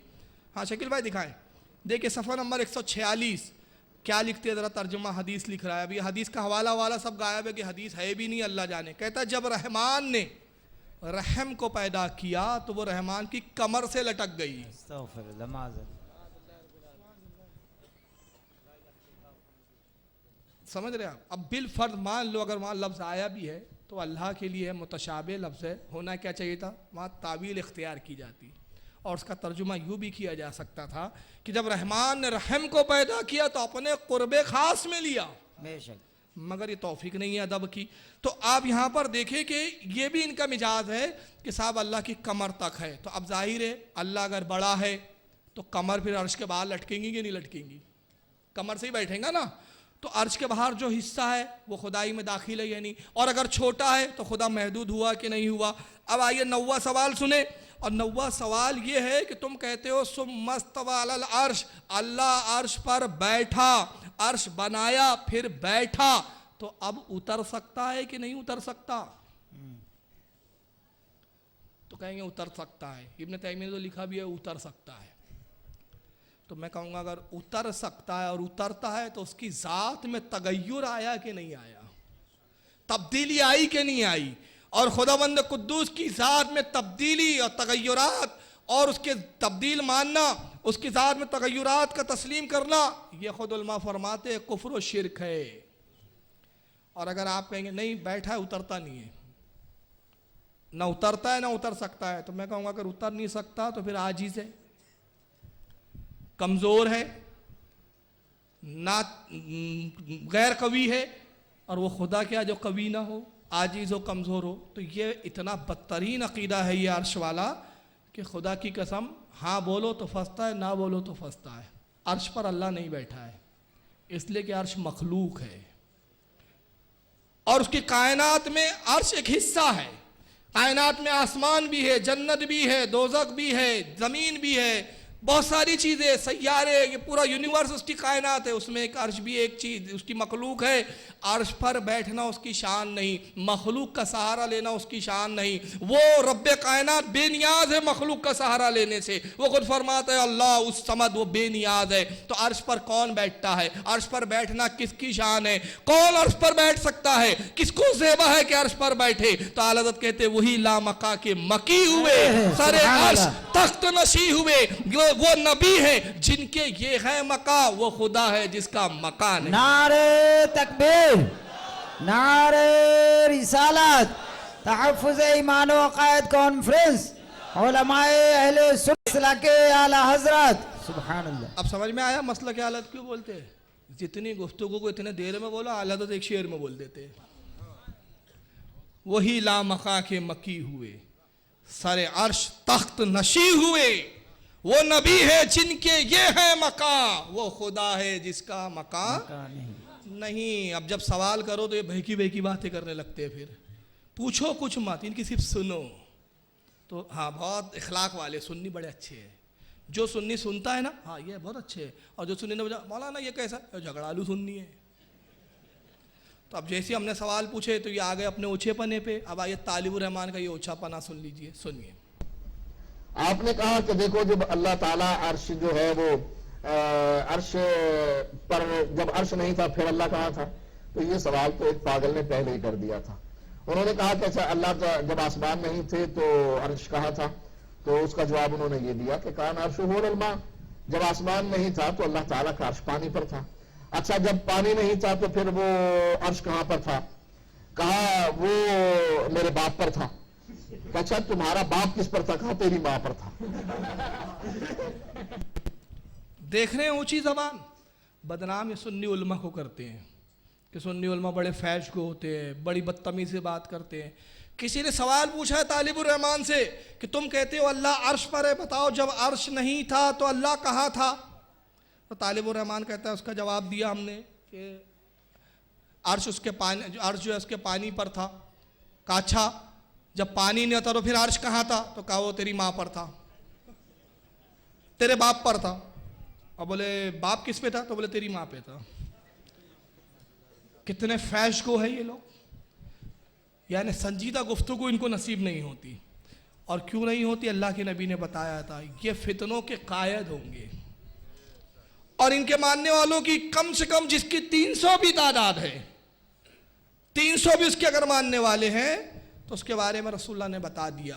तो पहला फितना परवर आपने जाना कौन था, एक फितना परवर के चेहरे से भी मैंने नकाब उठाया, वो था इब्ने तैमिया। अब आइए, इब्ने तैमिया को तो उसकी मौत मार दिया उस दौर के उलमा ने। जैसे कि जाद बिन दुरहम को गला दबा के खत्म किया गया, खत्म हो गया उसका नजरिया कि अल्लाह जिस्म रखता है। 661 हिजरी में इब्ने तैमिया ने जाद बिन दुरहम के अकीदे को जिंदा किया और उस जमाने में तैमिया के इस नजरिया और अकीदे की धज्जियां उड़ाई गई, अकीदा खत्म हो गया। तो उसके बाद एक शख्स और पैदा हुआ जिसने इस अकीदे को दोबारा फिर जिंदा किया। अब वो शख्स कौन था, उसका तारुफ मैं हदीस की रोशनी में दूंगा ताकि आप देखें कि हमारे उलमा जब बोलते हैं तो बगैर दलील के नहीं बोलते। चलिए आइए पहली हदीस देखते हैं। यह है सही मुस्लिम, बैठ जाइए भाई। यह है सही मुस्लिम, हदीस की मोतबर किताब सियासित्ता में शामिल। इसकी हर हदीस सही है। जिल नंबर इसकी 2, किताबुल फितन व अशराती सात, क़यामत की निशानियों का बयान। हदीस नंबर 7165। 2 हदीसें मैंने अंडरलाइन की, मैं नीचे वाली पढ़ रहा हूँ वक्त बचाने के लिए। दोनों हदीस का मफहूम एक ही है। हदीस ये है कि इमाम मुस्लिम कहते हद्दसना अबू बकर इब्ने अबी शैबताना वकीउन। वो कहते हदीस बयान की इमाम अबू बकर इब्ने अबी शैबा ने, वकी ने, अन इक्रिमा इब्ने अम्मारिन, और उनसे रिवायत करते हज़रत इक्रिमा से वो रिवायत करते हैं हज़रत इक्रिमा इब्ने अम्मार से, अन सालिम, और वह हज़रत सालिम से रिवायत करते हैं अन इब्ने उमर रदियल्लाहु ताला अन्हु, वह हज़रत अब्दुल्लाह इब्ने उमर से रिवायत करते हैं। काला रसूलुल्लाह सल्लल्लाहु अलैहि वसल्लम मिन बैते आयशता। अब्दुल्लाह इब्ने उमर कहते हैं कि अल्लाह के रसूल ने फरमाया उस वक्त कि जब आप हज़रत आयशा के हुजरे के पास थे। फ़क़ाल, अल्लाह के नबी ने इरशाद फरमाया, अरासल कुफ्र मिन हाहुना, ऐ लोगो कुफ्र का सरगना। अब मैं आपकी बम्बैया लैंग्वेज में बोलता हूँ, सरगना तो ये अच्छा लफ्ज हो गया, कुफ्र का डॉन, समझ में आ गया। कुफ्र का सरगना इस तरफ से निकलेगा। इशारा किया आपने एक सिम, कहाँ खड़े अल्लाह के नबी, हज़रत आयशा के उजरे आयशा के पास, उम्मुल मोमिनीन आयशा के उजरे के पास। मुस्लिम के अल्फाज है, हज़रत आयशा के घर के पास रसूलुल्लाह खड़े थे। मिन बैती आयशा रज़ियल्लाहु ताला अन्हा, हज़रत आयशा के घर के पास रसूलुल्लाह खड़े और फरमाते, फ़क़ाल, अल्लाह के नबी ने फरमाया, रासल कुफ्र मिन हा हुना, कुफ्र का सरगना, कुफ्र का जो है सबसे बड़ा बदमाश इस सिम से निकलेगा। किस तरफ से, मिन हायसो यतलुउ कर्नुश शैतान यानिल मशरिक, जिस तरफ से शैतान का सिंग निकलेगा यानी मशरिक की तरफ से। 2 पहचान बताई अल्लाह के नबी ने। पहली कि जहां से कुफ्र का सरगना निकलेगा वो इलाका किधर है, मशरिक की तरफ है। और मशरिक की तरफ से क्या निकलेगा, शैतान का सिंग। अब कर्नुश शैतान का मतलब शैतान का सिंग। मगर मिसबाहुल लुगात जो देवबंदियों की लुगात है, देवबंदी हजरात छापते, देवबंदियों के उलमा ने छापी, उन्हीं के उलमा की लिखी हुई मिसबाहुल लुगात में कर्न शैतान का एक और तर्जुमा इन्होंने बयान किया, और वो तर्जुमा किया शैतान की राय का पाबंद। अब उनका तर्जुमा लो तो बात तो और मजेदार हो जाती है कि अल्लाह के रसूल फरमा रहे हैं, लोगो रासल कुफ्र मिन हा हुना, कुफ्र का सरगना इस तरफ से निकलेगा, मिन हैसो यतलू कर्नु शैतान, जहां से शैतान की राय का पाबंद निकलेगा। जो शैतान की राय का पाबंद होगा यानी शैतान उसका बॉस होगा, या शैतान का चेला होगा। किस तरफ से? यानिल मशरिक, मशरिक को याद रखे, कर्नु शैतान लफ्ज को याद रखे। अब मशरिक है कहाँ? वक्त होता तो मैं इस पर पूरी तफसील बयान करता, इस जिम्मेदारी के साथ कि अगर किसी को डाउट हो तो जब चाहे बाजू से बाजू मिला के बैठ जाए। तो मैं बताऊं कि आयशा रदियल्लाहु ताला का जहाँ हुजरा है वहाँ रसूलुल्लाह का मज़ार अक़दस है। रोज़े रसूल की तरफ जाए और सरकार के रोज़े का जो हज़रत आयशा का दरवाज़ा था उसी दरवाजे की सिमत खड़े हो जाए, और जब वहाँ से मशरिक की तरफ देखे तो कौन सा इलाका आता है? वह आता है नजद का इलाका। और नजद का नाम इन्होंने बदल दिया। क्यों? हदीस में बताया था नजद के बारे में, नाम रख दिया इन्होंने रियाद। मैंने कहा अगर कोई तवायफ अपना नाम पारसा बेगम रख दे तो नाम बदलने से क्या उसका काम बदल जाएगा?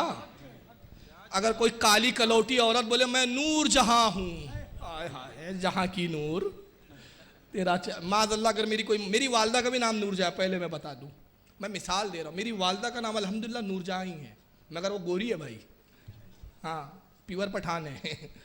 लेकिन अगर कोई मेरी बहन का नूर जहां हो तो बुरा ना माने कि मैं मिसाल दे रहा हूँ, किसी का नाम की मैं तनकीद नहीं कर रहा हूँ। कोई काली औरत है और नाम नूर जहां हो तो क्या उसके नाम नूर जहां होने से वो खूबसूरत और हसीन हो जाएंगी? नहीं हो जाएंगी। जो असल है असल है। तो अगर तुमने नजदे का नाम बदल के रियाद रख दिया तो क्या नौसत खत्म हो गई? शैतानियत की जो असरात है वो खत्म हो गए? नहीं हुए, मौजूद है। और कितने मौजूद है? अभी हाल ही की बात है, कल ही की बात है। कल जब मैं अपने होटल के रूम में था तो एक शाफीउल मसलक जो आप ही के बॉम्बे के रहने वाले हैं, मौलाना अशफाक अहमद शरीफी शाफई, अहले सुन्नत है, मसलक के आला हजरत के मानने वाले, शाफई भी मसलक के आलत के मानने वाले, मालकी भी जो अकीदे में आलत के अकीदे पे है वो सब मसलक के आलत के मानने वाले हैं। फ़रोग की बात अलग है। उन्होंने एक किताब मुझे तोहफे में दी, 73 में से एक, उसमें अल्लामा आले रसूल हज़रत अल्लामा नज़मी साहब दामत बरकातुहुल कुद्सिया का मुकद्दमा और तकरीर छपी भी है। मैं वो पढ़ रहा था, उसमें उन्होंने अपने मुरीद जो वहाँ पर उनका रहता उसका बयान नकल किया है अल्लामा नज़मी साहब ने। आप ही के बॉम्बे की शख्सियत है, आले रसूल है। मैं पढ़ रहा तो मेरे को ये हदीस याद आ रही थी, तो मैंने कल ये हदीस को फिर मैंने कहा बयान में रखा जाए। अल्लामा नज़मी मियाँ क्या कहते हैं कि मैं मदीना मुनव्वरा गया तो वो उनका मुरीद वहाँ के जो खुद्दाम होते हैं उनमें शामिल भी है, वहाँ मुरीद है। कई सुन्नी है जो छुपे हुए हैं वहाँ पर, ऐसे छुपाते अपना ईमान इन बदबख्तों के जुल्म की वजह से। तो कहता है कि बयान करते हैं कि वो जो खादिम वहाँ बहुत शोर करते हैं, वो जो नजदी खादिम होते हैं ना, अब बात तो कहते हैं कि माज़अल्लाह अपने पैरों को रसूलुल्लाह की जालियों से भी मसलक करके लगा के खड़े रहते हैं, चिल्लाते हैं, शोर करते हैं। और कुरान की आयत है कि नबी की बारगाह में अपनी आवाज़ को बुलंद मत करो। तो खादिम कहते हैं कि मैंने उन मुतवफ़ा जो वो वहाँ के रखवाले होते, पुलिस होती, उनसे कहा कि वो नजद के थे, वो नजदी थे। मैंने कहा तुम यार चिल्लाया मत करो, यहाँ चिल्लाते हो और तुम यहाँ जो चिल्लाकर हाजियों पे जुल्म और सितम करते हो और इससे तुम रसूलुल्लाह को तकलीफ पहुँचाते हो, ये अच्छी बात नहीं है। तो क्या कहता है, सुनिए जुमला, कहता है कि तकलीफ पहुँचाने का सिलसिला शुरू किसने किया था? पहले नहीं समझे आप? शुरू किसने किया था? यानी रसूलुल्लाह ने। हम नजदी के लोग हैं ना, खबीस नजदी, और रसूल ने हमें शैतान का गुरोह का तो तकलीफ तो रसूल ने पहले पहुंचाई है, उसका बदला ले रहे हैं हम। अब आइए ये नजद के लोग थे कौन, इनका किरदार क्या था? ये बुखारी की हदीस से इनको बुखार लाए।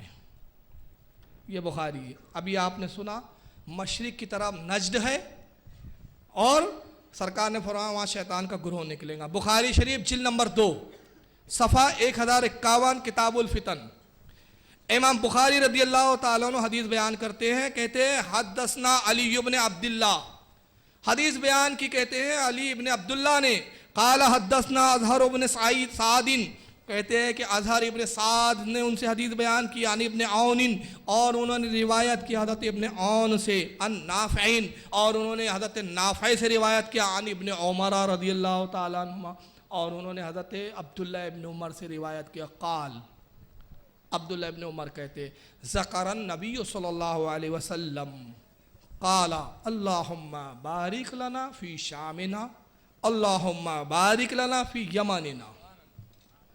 वो कहते हैं, जिक्र करते हुए कहते हैं कि अल्लाह के नबी ने एक मर्तबा जिक्र किया, जिक्र फरमाया और दुआ की, और दुआ में कहा ऐ अल्लाह बरकत नाजिल फरमा, बरकतें दे। कहाँ? मुल्क शाम में, मुल्क शाम में बरकत नाजिल फरमा, मुल्क यमन में बरकत नाजिल फरमा। वफ़ी नजद, कालू वफ़ी नजदना, ये नजद के भी लोग वहाँ थे। अब देखिए हदीस में तो लफ्ज़ नजदी आ गया साफ।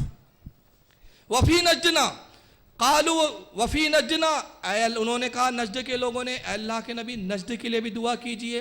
काला अल्लाहुम्मा बारिक लना फ़ी शामिना अल्लाहुम्मा बारिक लना फ़ी यमनिना। फिर रावी कहते हैं कि अल्लाह के रसूल ने फिर दोबारा कहा ऐ अल्लाह बरकत नाजिल फरमा मुल्क शाम में, मुल्क यमन में। कालू या रसूल अल्लाही वफ़ी नजदना, फिर उन्होंने दोबारा कहा नजद के लोगों ने अल्लाह के नबी अल्लाह के रसूल नजद के लिए भी तो दुआ कीजिए।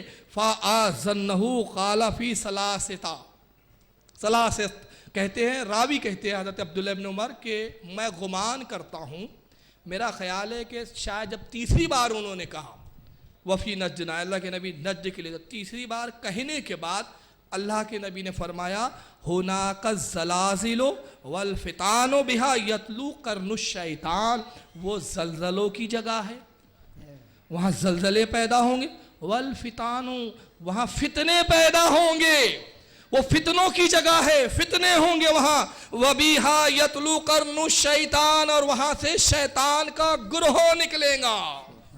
कहाँ से निकलेगा? नजद से। तो 3 जगहों के यहाँ नाम आया। अब हदीस की ज़रा एक खासियत देखें आप, इमाम बुखारी ने इसको लाया। अब बड़ी ख़ास बात सुने आप, इस जगह 3 मुल्कों के नाम है, मुल्क शाम, यमन और नजद। 2 के लिए दुआ की जा रही है। नजद के लोग मौजूद है, शाम के लोग मौजूद नहीं है वहाँ, यमन के लोग मौजूद नहीं है वहाँ। इस्लाम यमन में भी नहीं पहुंचा रसूल के ज़माने में, और शाम में भी नहीं पहुंचा, नजद में पहुंच गया था। आप इस पर थोड़ा सा तवज्जो दें, मैं जो बोलना चाह रहा हूँ। क्यों? मुल्क शाम फतह हुआ हज़रत उमर इब्न ख़त्ताब के ज़माने में, यमन फतह हुआ हज़रत उमर इब्न ख़त्ताब के ज़माने में, और दौर रिसालत है, ज़ाहिरी हयात में नबी मौजूद मदीने में, और दुआ क्या हो रही है? मुल्क शाम में बरकत, मुल्क यमन में बरकत। और नजद के लोग बाज़ाहिर ईमान ला चुके, ईमान के दावेदार खड़े हैं। या रसूलुल्लाह नजद के लिए, नबी नजद के लिए दुआ नहीं कर रहे। वजह क्या थी? नजद के लिए दुआ इसलिए नहीं की गई, फितनों की जगह थी। गैबदा नबी ने बताया फितने वहां से निकलेंगे, शैतान का गुरोह वहां से निकलेगा। मगर अल्लाह के रसूल मुल्क शाम तो अभी इस्लाम में नहीं है, आप मुल्क शाम के लिए क्यों दुआ कर रहे हैं? तो नबी ने अपने तवानाइयों के साथ गोया के कब्र अनवर से जवाब दी, ऐ मेरे गुलाम तूने जाना नहीं जिस वक्त मैंने मुल्क शाम के लिए दुआ की, क्योंकि अल्लाह ने मुझे गैब अता किया। मुल्क शाम में 40 अब्दाल पैदा होने वाले थे, और यमन में ओवैस करनी पैदा होने वाला था। सुभान अल्लाह, सुभान अल्लाह। ऐसा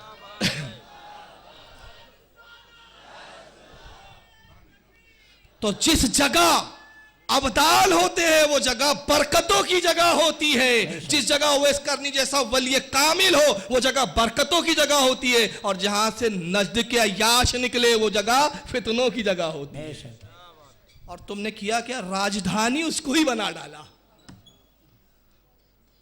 तवायफ ने क्या किया? पारसा बेगम ने राजधानी रियाद को बना डाला, मदीना इनको राजधानी नहीं सुझा। कूफा बना डालते तो कम से कम अली की सुन्नत तो अदा हो जाती। चलो कूफा पे तो इनका कब्जा भी नहीं है। अब यहाँ ख़ास बात तो यही मिली। तो अल्लाह के रसूल तो फितनों की जगह। अब आइए मेराज रब्बानी की एक बात सुनाता हूँ, ऑडियो है वो। अभी बड़े परेशान हो गए, या अल्लाह नजद के लिए तो बुखारी में हदीस है यार, तिरमिज़ी इब्न माजा में होते तो हम पट से कह देते वही फार्मूला ज़ईफ़ है।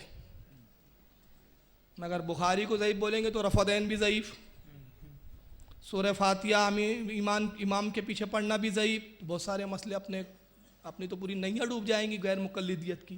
कुछ फंडा दौड़ाओ यार। तो मेराज रब्बानी नकाब उड़ के बैठ गए, तौसीफ रहमान बैठ गए, सब बैठ गए। तो मेराज मेरे दिमाग में आ गया, कहा नहीं साहब, नज्द ये रियाद नहीं है, नज्द इराक में।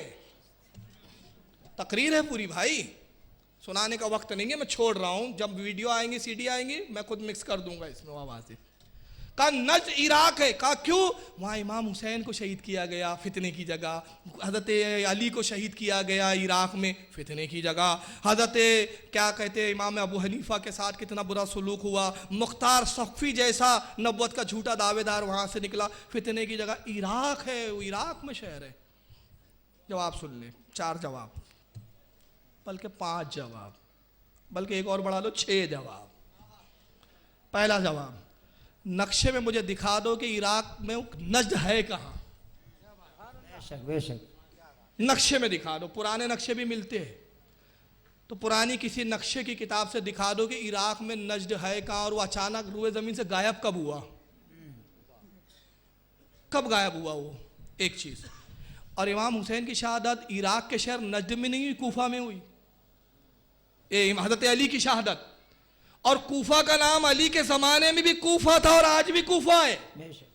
और कूफा के बारे में हदीस है, हज़रत उमर इब्न खत्ताब रज़ियल्लाहु ताला अन्हु कहते हैं कूफा इस्लाम का कुब्बा है, गुंबद है। और हज़रत अली फरमाते हैं कि मदीने के बाद अगर कहीं हिजरत करना बेहतर और अफजल है तो वो कूफा है। जब इमाम अबू हनीफा पे कभी बोलने का मौका आएगा ना, तो फिर कूफा की फजीलत सुनाऊंगा मैं इंशाअल्लाह। कितनी फजीलतें आई है कूफा की। तो कूफा तो पहले भी था। हज़रत इमाम हुसैन की शहादत कहाँ हुई? करबला में। करबला था, आज भी करबला है। और जो शहीद करने आए थे नजद के लोग नहीं थे, मुल्क शाम के थे यजीद के फौजी, और कूफा के गद्दार और बाकी थे, इसके भी कोई नजद का ताल्लुक नहीं। मुख्तार सख्फी भी कूफा से निकला। और उसके बाद जितने फितने और फसाद हुए, हलाकू का हमला, तातारियों का हमला, और भी जितने हमले हुए सब बगदाद पे हुए। बगदाद उस वक्त भी बगदाद था, आज भी बगदाद है। तो ये नजद गया कहाँ, गायब कैसे हो गया रुए ज़मीन से? अब एक चीज़ सुने, मुस्लिम के अल्फाज है कर्नुश शैतान, शैतान का सिंह निकलेगा यहाँ से। बुखारी में भी आया कर्नुश शैतान, और मुस्लिम में मौजूद है जहाँ शैतान का सिंह निकलेगा। रसूलुल्लाह हज़रत आयशा के हुजरे पर खड़े हैं, इशारा किधर कर रहे हैं? मशरिक की तरफ। और बुखारी में आए हैं नजद के लोग, कह रहे रसूलुल्लाह नजद के लिए दुआ कीजिए, तो नबी कह रहे वहां भी शैतान का सिंह निकलेगा। तो मतलब ये हुआ कि वो इलाका मुतय्यन हो गया कि नबी ने पहली हदीस में मशरिक कहा, दूसरी में नजद के लोगों को कहा कर्नुश शैतान, शैतान का सिंह निकलेगा। तो मालूम हो गया मशरिक का वो इलाका नजद ही है जिस जो अब रियाद है। और तीसरी बात, अब ये छठी बात, छठी तो इतनी खतरनाक बात है कि इनकी सुट्टी बुट्टी गुम हो जाएंगी। बाब होता है मुहद्दिस का अकीदा, मैं 12 बोल चुका हूँ। इमाम मुस्लिम ने बाब काम कायम क्या किया? इमाम हुसैन की शहादत हो चुकी, वाक़या गुजर गया। कब हुआ? रसूलुल्लाह के विसाले ज़ाहिरी के 60 साल बाद, 50 साल बाद। 10 हिजरी में सरकार का विसाल, 61 हिजरी में इमाम हुसैन की शहादत। अली रज़ियल्लाहु ताला अन्हु उससे पहले शहीद हुए। हज़रत अली की शहादत उससे पहले, इमाम हुसैन की शहादत उससे पहले। इमाम अबू हनीफा 200 साल के करीब अगर उनको भी शामिल कर ले। मुख्तार सफ़ी इमाम हुसैन की शहादत के बाद निकला। ये सब रसूलुल्लाह के दौर के करीब के लोग हैं। खैरुल कुरून में ये सब हुए। 3 कुरून की रसूलुल्लाह ने गारंटी ली, उसी दौर में हुए। मगर इमाम बुखारी बाप क्या कायम कर रहे? किताबुल फितन व अशराती सात, फितनों का बयान और कयामत की निशानियों का बयान। तो मालूम हुआ कि ये ग्रोह निकलेगा कब? शैतान का कयामत के करीब। तो हमारा दौर है कयामत के करीब, और जिस दौर की तू बात कर रहा है वो दौर है रसूल के करीब। फर्क समझ में आ गया? तो मतलब ये हुआ कि वो नजद जो है वो इराक का हिस्सा नहीं है जनाब, वो नजद जो है वही रियाद है। अब नजद से ये नजद को लीप पोत करने की ज़रूरत क्यों पड़ी? इसलिए कि इब्न तैमिया का मुर्दा अकीदा जिंदा करने के लिए 1115 हिजरी में मोहम्मद बिन अब्दुल वहाब नजदी वहीं पे पैदा हुआ। सारा लफड़ा ये है। अब इब्न अब्दुल वहाब पैदा हुए वहाँ, तो इससे पहले कि मैं बताऊँ इब्न अब्दुल वहाब थे कौन, इनका तारुफ भी ज़रा हदीस से बताता हूँ। सुनिए, मिशकात की हदीस है, बड़ी मशहूर हदीस है, जिल्द नंबर 3 किताबुल फितन, हदीस नंबर 5641। अन अबी सईदिल खुदरियो, रिवायत है हज़रत अबी सईद खुदरी रदियल्लाहु ताला अन्हु से, काल वो कहते हैं, बैनमा नहानु इंदा रसूलुल्लाह सल्लल्लाहु अलैहि वसल्लम, हज़रत अबू सईद खुदरी रदियल्लाहु ताला अन्हु सहाबी रसूल कहते हैं, हम रसूलुल्लाह की खिदमत में हाजिर थे साहबा इकराम, वह हुआ यक़सिमु क़स्मा, अल्लाह के नबी माल गनीमत तकसीम फरमा रहे थे, जंग में जो माल आया था उसको सरकार तकसीम कर रहा साहब में। अतहु जुल खवैसराती व हुवा रजलुन बिन बनी तमीम, तभी जुल खवैसरा नाम का एक शख्स आया। अब सीरत की किताबों में इसका हुलिया भी आया कि इसकी आंखें धसी हुई थी, गाल पिचके हुए थे, बड़ा अजीब व गरीब भयानक शक्ल का आदमी था जुल खवैसरा। ये आया, वह हुआ कहते अताहू, तभी अताहू जुल खवैसरा, तभी अबू जुल खवैसरा नामी शख्स आया, वह हुआ रजूलुम मिन बनी तमीम, जो कबीले बनी तमीम का फर्द था।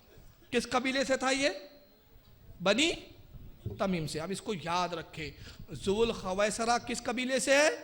बनी तमीम, भूलना मत। अब वो आया शख्स क्या कहता है रसूलुल्लाह से, सुनो, फ़क़ाल या रसूलल्लाह इदिल, बस उसने कहा अल्लाह के नबी इंसाफ से काम लो। ये नबी की गुस्ताखी कर रहा है, नबी को बगोया कह रहा है कि मोहम्मद सल्लल्लाहु अलैहि वसल्लम आप इंसाफ से काम नहीं ले रहे हैं, इंसाफ से काम लो, बराबर बराबर बांटो। ये क्या है? किसी को ज़्यादा दे रहे हो, किसी को कम दे रहे हो। फ़क़ाला वैलका फमन यदीलो इज़लम अदिल, अल्लाह के नबी ने फरमाया, आप देखिए जुमले हदीस के क्या, फ़क़ाल, अल्लाह के नबी ने फरमाया वैलका, तुझ पर खराबी हो, अल्लाह की मार हो। मालूम हो गया जो गुस्ताख रसूल होता है, रसूल उस पर खुद लानत भेजता है। हम भी तो यही करते हैं, गुस्ताखी की थी ना, तो नबी ने कहा अल्लाह की लानत हो तुझ पर। फमन यदीलो इज़लम अदिल, अगर मैं ही इंसाफ नहीं करूंगा तो फिर इंसाफ कौन करने वाला बचा? मैं ही अगर इंसाफ नहीं कर सका तो फिर कौन है जो रुए जमीन पर इंसाफ कर सके? बड़ी तवील हदीस है, उमर इब्न खत्ताब ने तलवार निकाली। यही ये जो है ना सुन्नी बस इन्हीं से सीरत लेते हैं। कहा या रसूलल्लाह इजाज़त दीजिए, इस गुस्ताख की अभी गर्दन अलग कर देता हूँ। उमर रख दो, मैं रहमतल लिल आलमीन है, सुभान रख दो। और गैबदा नबी है, गैब देख रहे हैं, निगाह देख रही। ऐ उमर, इसको कत्ल करके तुम इस पूरे फिरके पे काबू ना पा सकोगे, इसके और भी साथी है, ये अकेला नहीं है। नबी को ये भी पता कौन कौन है इसके मिजाज का। शायद ये सब इनकी पोल पट्टी खुलती है, इसलिए बोलते रसूल को गैब नहीं था, ताकि गैब रसूल का इनकार करो तो अपने बाप दादा महफूज रहे, और गैब मान लेंगे तो अपने बाप दादा सब बरहना नजर आएंगे हदीस की रोशनी में। तो इसलिए उसूल बनाया, इल्म गैब नहीं था रसूलुल्लाह को। रसूलुल्लाह ने कहा उमर तलवार रखो, इसके और भी साथी है, तुम इन पर काबू नहीं पा सकते, ये निकलेंगे कीड़े मकोड़ों की तरह। अब हदीस के अल्फाज सुने, रसूलुल्लाह ने फरमाया अय उमर, ये वो लोग हैं कि इतनी नमाजें पढ़ेंगे, इतनी नमाजें पढ़ेंगे, इतने रोज़े रखोगे कि इनकी नमाजों और रोज़ों को देखकर तुम अपनी नमाजों को हकीर जानोगे। पहचान क्या बताई अल्लाह के नबी ने? है फितरत के एतबार से गुस्ताख, नबी की ताज़ीम नहीं करेंगे, मगर ज़ाहिरी तौर पर निशानी क्या है? नमाज बहुत पढ़ेंगे, रोज़े बहुत करेंगे। आइए नमाज की तरफ, आइए नमाज की तरफ, दिन रात यही। इश्क़ रसूल की बात कभी मुंह से नहीं निकलेंगी। नमाज बहुत पढ़ेंगे, और उसके बाद फरमाया रोज़े और इतनी पढ़ेंगे कि तुम अपने रोज़े और नमाजों को हकीर जानोगे। और उसके बाद फरमाते सरकार कुरान पढ़ेंगे, कुरान हलक से नीचे नहीं उतरेगा, मतलब कुरान नहीं समझेंगे, दीन से ऐसे निकल जाएंगे जैसे तीर शिकार से निकल जाता है, यानी तीर कमान से निकल जाता है, दीन से ऐसे निकल जाएंगे। यह हदीस ने वाज़े किया कि जुल खवैसरा जो शख्स था वो बनु तमीम का था, गुस्ताख था, और अल्लाह के नबी ने फरमाया कि जुल खवैसरा की नस्ल से गुस्ताख, इसके साथी जो है, जो गुस्ताख है, इसके कबीले के लोग बनी तमीम के, ये निकलते रहेंगे, क़यामत में आएंगे, नमाजें खूब पढ़ेंगे, याद रखें। अब आइए एक हदीस देखते हैं हम, ये बुखारी की हदीस है। बुखारी शरीफ जिल्द नंबर 2 सफ़ा 630। इमाम बुखारी सनद बयान करते हद्दसना अम्र इब्न अली काला हद्दसना अबू आसिम काला हद्दसना सुफियानो काला हद्दसना अबू सखराता जमी इब्न शद्दाद काला हद्दसना सफ़वान इब्न मुहर्राज़िल मज़ानी काला हद्दसना इमरान इब्न हुसैनी। ये पूरी सनद है, इन्होंने इनसा।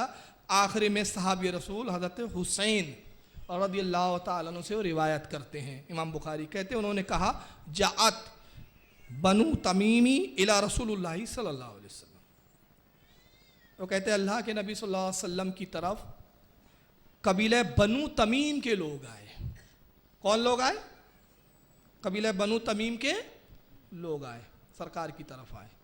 और ज़ुल खैसरा किस कबीले का था? बनी तमीम का, याद रखें। फ़क़ाल, अल्लाह के नबी ने उनसे इरशाद फरमाया अब शुरू या बनी तमीम, आए बनी तमीम बशारत कबूल करो, दिल से ईमान लाओ, दिल से नबी जानो और जन्नत की बशारत कबूल करो। कालू, उन्होंने कहा माइज़ा बशरतना फ़आतीना, अल्लाह के नबी हमें बशारत नहीं चाहिए, माल चाहिए, माल, दौलत, दौलत दीजिए, बशारत क्या दे रहे या रसूलल्लाह? माइज़ा हमें नहीं चाहिए, बशरतना बिशरतना हमें बशारत नहीं चाहिए, फ़आतीना हमें तो माल चाहिए, माल। फ़तग़य्यरू वजहु रसूलुल्लाह सल्लल्लाहु अलैहि वसल्लम, अल्लाह के रसूल का चेहरा मुतगय्यर हो गया, जलाल आ गया, गुस्सा आ गया सरकार को। फ़जअ नासुन मिन अहलिल यमन, सरकार फिर यमन वालों की तरफ मुखातिब हुए, कबीले यमन के भी लोग मौजूद थे, सरकार ने उनकी तरफ रुख किया। फ़क़ाल नबी सल्लल्लाहु अलैहि वसल्लम, अल्लाह के नबी ने अहले यमन से इरशाद फरमाया इक़बलुल बुशरा, आए अहले यमन तुम बशारत कबूल करो। इज़लम युक़बलहा बनु तमीम, हालांकि बनु तमीम ने बशारत लेने से इनकार कर दिया है, उन्होंने बशारत नहीं ली, तुम बशारत कबूल करो। क़ालू, उन्होंने कहा क़द क़ुबिलना या रसूल अल्लाह, हमने कबूल कर लिया। उन्होंने कबूल किया और वैसे करनी उन्हें दे दिया गया। तुमने माल दौलत और जमा की तो तुम्हें पेट्रोल दे दिया गया, सोना दे दिया गया, दौलत दे दी गई, अय्याशी तुम लो, माल तुम लो, सुन्नियों रसूल तुम ले जाओ। सुभान अल्लाह, सुभान अल्लाह। फैसला हो चुका है। बुखारी की हदीस है, बस रफ़द नहीं पढ़ोगे बुखारी में, कुछ और भी पढ़ोगे। बुखारी की हदीस है, ले जाओ माल, वहां दौलत है, अगर वो हक पर ना होते तो दौलतमंद क्यों होते? नबी ने दे दिया, ले दौलत ले चल। बनु तमीम तुम दौलत ले लो। बनु तमीम की दो क्वालिटी बताई मैंने। पहली क्वालिटी, बनु तमीम के खबीस ने गुस्ताखी की, नबी ने कहा इसकी नस्ल निकलेंगी, क़यामत तक आएंगी। दूसरी, बशारत को बोलने की। आइए अब एक मोतबर किताब देखें, किताब का नाम हयात शेखुल इस्लाम मोहम्मद बिन अब्दुल वहाब, किताब के मुसन्निफ अल्लामतुश शेख अहमद बिन हजर, तहकीक व तस्हीह अल्लामतुश शेख अब्दुल अजीज बिन बाज, सऊदिया के मुफ्ती आज़म अब्दुल वहाब नजदी की सीरत लिखी। अद्दारुस सलाफिया बम्बई के गैर मुक़ल्लिद इदारे ने किताब छापी। किताब तुम्हारी, तस्सीह करने वाला तुम्हारा मौलवी, लिखने वाला तुम्हारा मौलवी, तुम्हारे मौलवी की तारीफ में लिख रहा है। कलम हमारा नहीं, किताब हमारी नहीं, छापा हमने नहीं। अब देखो क्या छापा जाता है, हयात शेखुल इस्लाम अब्दुल वहाब, इब्तिदाई हालात, नाम शेख मोहम्मद बिन अब्दुल वहाब नजदी का पूरा नाम मोहम्मद बिन अब्दुल वहाब बिन सुलेमान बिन अली बिन मोहम्मद बिन अहमद बिन राशिद तमीमी है।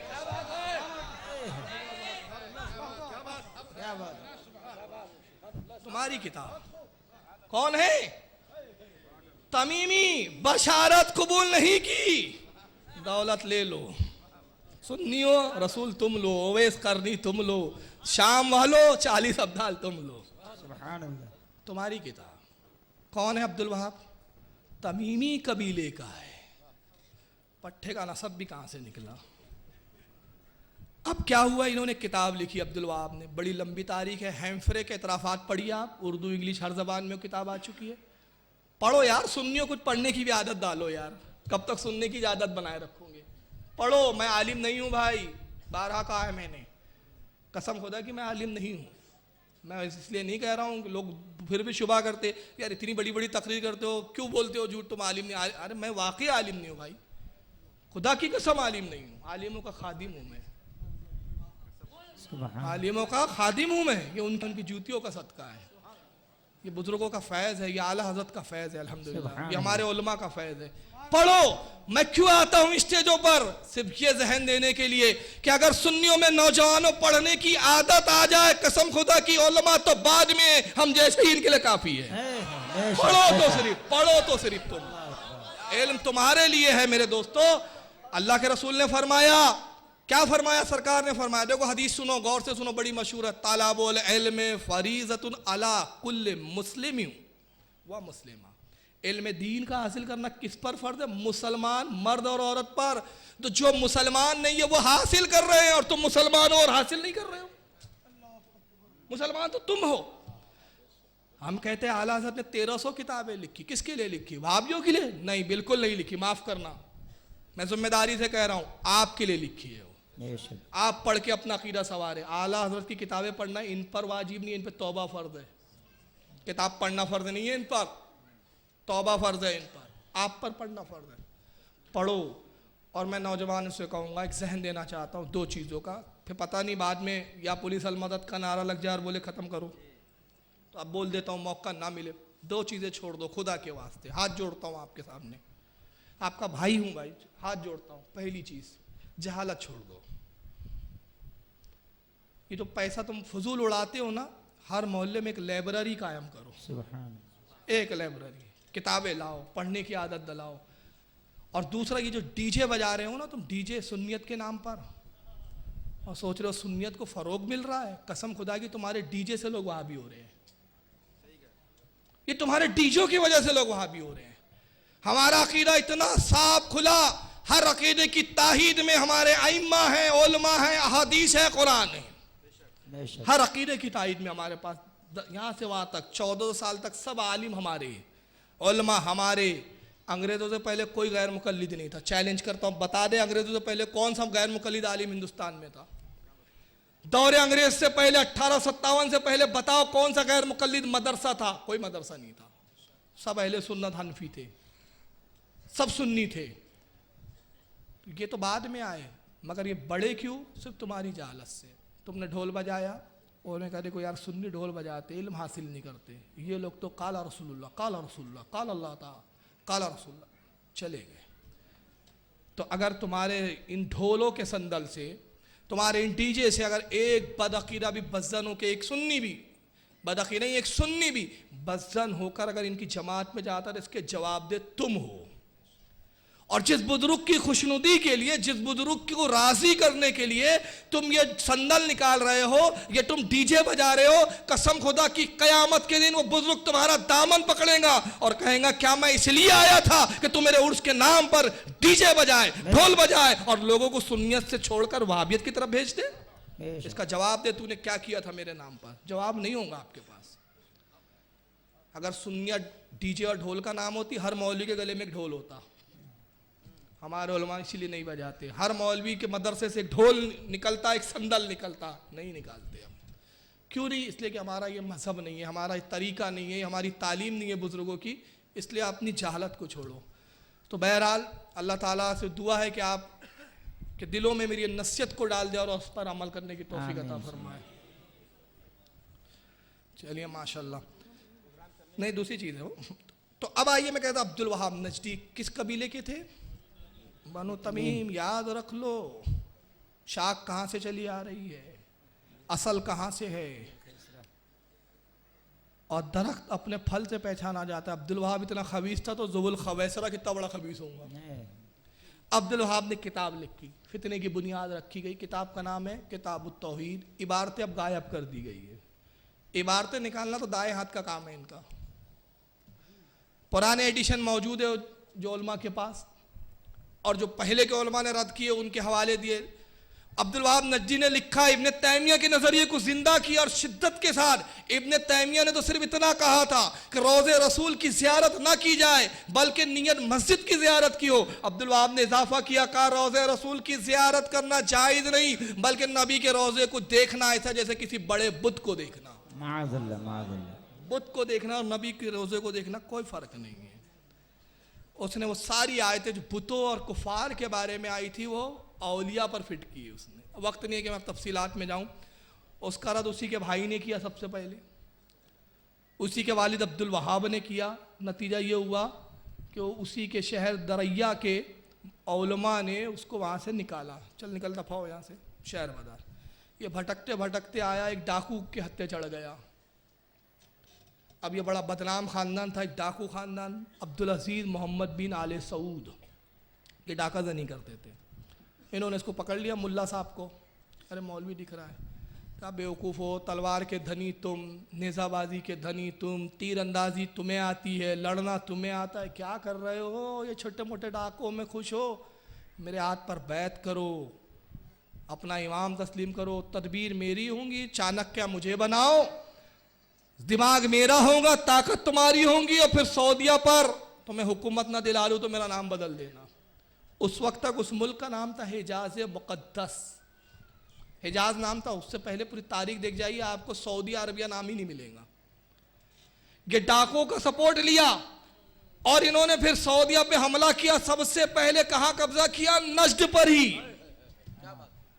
और नजद के बाद दरैया पर कब्जा हुआ, और फिर पूरे हिजाज पर कब्जा हुआ। और इस तरह जब ये हिजाज पर 1187 में कब्जा हो चुका तो इन्होंने सबसे पहला काम क्या किया? माअज़ल्लाह जन्नतुल बकी कब्रिस्तान को ढा दिया, मज़ारों को ढाया। यानी अंदाज़ा लगाइए रसूल से कितनी दुश्मनी थी कि रसूल के अहले बैत जो मदफून थे उनको भी नहीं छोड़ा। 7,000 सहाबा इकराम मदफून थे जन्नतुल बकी में। कितने? 7,000। नबी की शहजादी खातून जन्नत फातिमातुज़ ज़हरा, नबी के चचा हज़रत अब्बास, रसूलुल्लाह के दामाद और अशरा मुबशरा हज़रत उस्मान गनी, हुजूर के साहबजादे साहबजादियाँ, सरकार की अज़वाज उम्मुल मोमिन आयशा सिद्दीक़ा, हज़रत हफ्सा, और बड़े बड़े जलील क़द्र साहब इमाम हसन, और यहाँ तक के इमाम बाकर, इमाम जाफ़र, इमाम मालिक, बड़े बड़े आइम्मा और साहब मदफून थे। पूरी कब्रों पे बुलडोज़र चला के रोन कर चपाट कर दिया। अच्छा चलो, कब्रों से दुश्मनी थी। अब आप ताज्जुब करोगे अगर तारीख पढ़ो सकी, 250 यानी 250 मस्जिदों को ढा दिया इन लोगों ने। अब आप सोच रहे होंगे यार ये मस्जिद क्यों ढाया इन्होंने? ये मस्जिद तो अल्लाह का घर है ना, ये तो बहुत अल्लाह अल्लाह वाले है, ये बात बात पे अल्लाह अल्लाह अल्लाह अल्लाह। वो मस्जिद को इसलिए ढाया गया और 250 को चुन चुन कर, आपको बड़ा ताज्जुब होगा। वो मस्जिद वो थी कि जहाँ रसूलुल्लाह किसी मकाम पे तशरीफ़ ले गए, सरकार ने कायम किया, अक़ीदतमंदों ने वहाँ मस्जिद तामीर कर दी ताकि नबी यहाँ बैठे, यादगार ताज़ा हो। कोई सहाबी का कोई वाक़या वक़ू में आया, अक़ीदतमंदों ने मस्जिद बना दी थी। सरकार में किसी मकाम पे वही उतर आई, मस्जिद बना दी। इन्होंने कहा ये मस्जिदें जो बनाई गई है ये तबर्रुक की नियत से बनाई गई है, रसूलुल्लाह के तशरीफ आवरी और तशरीफ रखने की बिना पर बतौर तबर्रुक हासिल करने के लिए बनाई गई है, और किसी से तबर्रुक लेना ये हमारी शरीयत में शिरक है, नाजायज़ है, ढा दो। 250 मस्जिदें ढा दी गई। मैं पूछना चाहता हूँ, चलिए मान लिया कि वो तबर्रुक की नियत से बनाई गई थी, हालांकि इसका जिक्र तो कुरान में कि जहाँ असहाब कैफ थे वहाँ पर भी मस्जिद बनाई गई थी। मान लिया कि वो भाई तबर्रुक की नियत थी, अक़ीदत थी, मगर इबादत तो अल्लाह ही की होती थी ना। वहाँ कोई नबी को तो सजदा नहीं करता था, मगर मालूम हो गया कि तुम्हें नबी की हर अज़मत वाली चिड़ से नफ़रत है। अब मोहब्बत किससे है? अब ये तारीख़ का नया गोशा आपके हवाले कर रहा हूँ।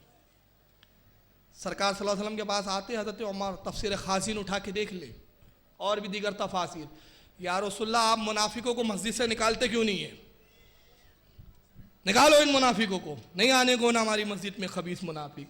उमर खामोश रहो, अगर मैंने इनको निकाल दिया, ये अपने आप को मुसलमान कहते, मैं जानता हूं ये मुनाफिक है, मुझे मालूम है कि किसके दिल में ईमान है किसके दिल में ईमान नहीं है, मगर आए उमर अगर मैंने इनको निकाला तो कुफार और मुशरिकीन कहेंगे कि मोहम्मद अपने मानने वालों को ही मस्जिदों से निकाल रहा है और अपने मानने वालों का ही बाइकाट कर रहा है।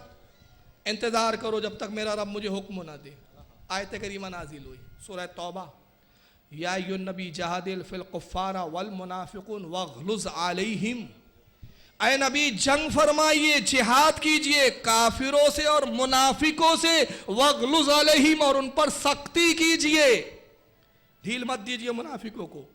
जुमे का दिन है, मिंबर रसूल पे सरकार तशरीफ़ फरमाए और यह आयत करीमा नाजिल होती है, अल्लाह के नबी मिंबर पे तशरीफ़ लाए और उसके बाद जैसी आयत नाजिल फरमाया, कुम या फुला इब्न फुला ओ खरुज फाइन्ना का मुनाफिक, जी, ऐ फुला इब्ने फुला खड़े हो, काय के सारा में, अच्छा जी, ऐ मुनाफिक खड़े हो, निकल यहां से, तू मुनाफिक है।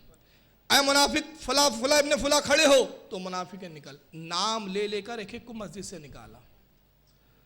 अब मस्जिद से निकल गए साहब, इन्होंने कहा नबी ने तो हमको मस्जिद से निकाल दिया, बायकाट कर दिया, चलो हम अपनी खुद की मस्जिद बनाएंगे। इन्होंने एक बड़ी आलीशान मस्जिद तामीर की। मस्जिद जब तामीर हो गई तो रसूलुल्लाह के पास आया, या रसूलुल्लाह आपने तो हमको अपनी मस्जिद से रोक दिया, हम तो अल्लाह की इबादत से नहीं रुक सकते, तौहीद के ठेकेदार हैं हम लोग तो अल्लाह के नबी आप हमारी मस्जिद में चलिए, नमाज पढ़ लीजिए, ताकि आपके नमाज पढ़ने से उस मस्जिद में बरकत आ जाए। क्या हो गया? हाँ? अरे बैठ जाइए आप, प्रोजेक्टर गिर गया है, चलिए उठा लेंगे वो। हाँ? आप लोग मत बोलिए बस।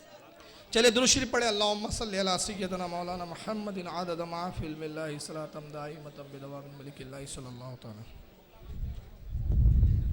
आप हजरात इत्मीनान से अपनी जगहों पर बैठे रहें, प्रोग्राम चलता रहेगा इंशाअल्लाह। अब उसके बाद कहा कि मस्जिद बना लिया, रसूलुल्लाह नमाज पढ़िए। सरकार ने फरमाया कि मैं अभी जिहाद पे जा रहा हूँ, उसके बाद देखेंगे। सरकार जिहाद पे तशरीफ ले गए और इधर रसूलुल्लाह जिहाद पर गए, और इनका आलम क्या है, ये जिहाद छोड़कर मस्जिद की तामीर में लगे हुए हैं।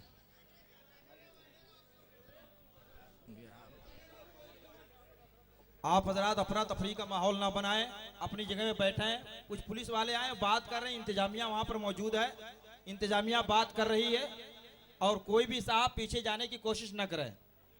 आप खुद जिम्मेदार हैं, अपनी जगह बैठें। वहां पे लोग हैं बात करने वाले, कतई उठने की कोई जरूरत नहीं है। बस 5 मिनट में इंशाअल्लाह ये प्रोग्राम खत्म होने वाला है।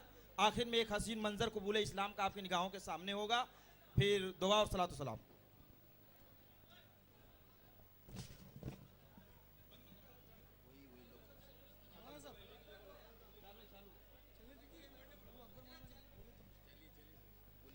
चलिए सुने, अब सरकार कहते मैं जिहाद पे तशरीफ ले जा रहा हूँ, उसके बाद जब मैं आऊँगा देखूँगा। ये मस्जिद बनाने में लगे रहे। सरकार जिहाद से लौटे, और जब अल्लाह के नबी जिहाद से तशरीफ ला चुके तो फिर आए, या रसूलुल्लाह आपने वादा किया था कि हमारी मस्जिद में नमाज पढ़ेंगे। तो अल्लाह के नबी ने इरशाद फरमाया, कह लोगो ठहरो, जब तक मेरे रब का हुक्म ना आए मैं कोई काम करता नहीं। अल्लाह ताला ने कुरान की आयत नाजिल फरमाई, क्या महबूब आपके लिए वो मस्जिद बेहतर है जो पहले ही रोज से जिसकी बुनियाद तकवा और परहेजगारी पर रखी गई है। चलिए खत्म किए जाने दीजिए, सलाम पढ़िए। शोर खामोखा अपने वाले पीछे की जो पब्लिक है वो बराए मेहरबानी अपनी अपनी जगहों पर बैठ जाएं, किसी किस्म का कोई मसला नहीं है। आप बिला वजह अफरा तफरी का माहौल ना बनाएं, और सामने वाले जो हजरात हैं वो भी बराए मेहरबानी अपनी अपनी जगहों पर बैठ जाएं, और बड़ा ही बेहतरीन प्रोग्राम कुरान और हदीस की। अरे भाई तकरीर सुनना है या नहीं? ऐसा लग रहा है आप सुनना नहीं चाहते। नहीं सुनना है तो बोल दीजिए, मैं सब बोल देता हूँ, सलाम पढ़िए। फिर सुनना है ना? तो अगर तकरीर सुनना है तो ऐसे सुनेंगे, आप खड़े होके चिल्ला के बैठ जाइए। जो उधर गुफ्तगू इंतजामिया कर रहे हैं वो अपना काम देखे, आप तकरीर सुनने आए हैं तो तकरीर सुनिए। फिर चलिए दुरूद शरीफ पढ़े आप। अल्लाहुम्मा सल्ली अला सय्यदना मौलाना मुहम्मदिन अदद मा फिल मिल्लाहि सलातम दाइमतम बिदवामिन मलिकिल्लाहि सल्लल्लाहु तबारक व तआला अलैहि वसल्लम। तो अल्लाह के नबी सल्लल्लाहु अलैहि वसल्लम के पास वो मुनाफिक आते हैं और कहते हैं कि मोहम्मद सल्लल्लाहु अलैहि वसल्लम आप हमारी मस्जिद में नमाज़ पढ़ दीजिए ताकि तबर्रुक हासिल हो। तो अल्लाह के नबी सल्लल्लाहु अलैहि वसल्लम पर वही का नुज़ूल होता है।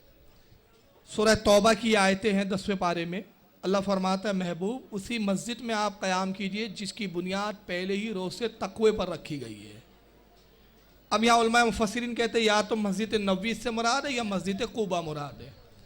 और फिर अल्लाह इरशाद फरमाता है महबूब उस मस्जिद में आप कभी खड़े ना होना कि जिस मस्जिद में पहले ही रोज़ से जो इसकी बुनियाद फितने और फसाद पर रखी गई है। और मुनाफिकों ने उस मस्जिद का नाम रखा था मस्जिद ज़रार। जब यह आयत नाज़िल हुई तो अल्लाह के नबी बड़े गज़बनाक हुए, फरमाया कौन है जो उस मस्जिद को ढा दे। कौन है जो उस मस्जिद को तोड़ दे और तबाह कर दे? इसलिए कि मेरे रब ने फरमाया कि इस मस्जिद की बुनियाद फितना और फसाद पर रखी गई। चुनांचे सहाबा इकराम गए और उस मस्जिद को तोड़ फोड़ कर दिया। अल्लाह के नबी गए, फरमाया इस मस्जिद में आग लगा दो, इसके खंडरात में आग लगा दी गई। जिस जगह मस्जिद ज़रार बनाई थी मुनाफिकों ने, जिस जगह, उस जगह को कुरान ने कहा यह फितने की जगह है। पहले ही रोज से जहां मस्जिद बनाई गई इसकी बुनियाद फितनों की जगह पे रखी गई। अल्लाह ने फरमाया ये फितने की जगह। अब वहां किसी हुकूमत में कभी किसी ने कुछ नहीं तामीर किया, हुकूमतें आती रही, बोर्ड लगाया गया, लोग आते इबरत हासिल करते कि ये वो जगह है जो फितने की जगह है, जहां मुनाफिकों ने मस्जिद ज़रार बनाई थी, जिसको रसूलुल्लाह ने ढा दिया था। 1400 साल का अरसा गुजर गया, वो जगह वैसे ही रही, किसी ने कोई तामीरात नहीं की, वो जगह खाली रही, फितने की जगह डिक्लेयर होते रही। मगर आले सऊद को क्या सूझी कि इन्होंने वहां एक बड़ी आलीशान मस्जिद तामीर की और मस्जिद का नाम रखा मस्जिद नूर। बड़ी आलीशान मस्जिद है, बेचारे हमारे चंद नावाकिब जिनको मालूम नहीं है, हमारे सुन्नी हाजी जाके भी नमाज पढ़ाते हैं।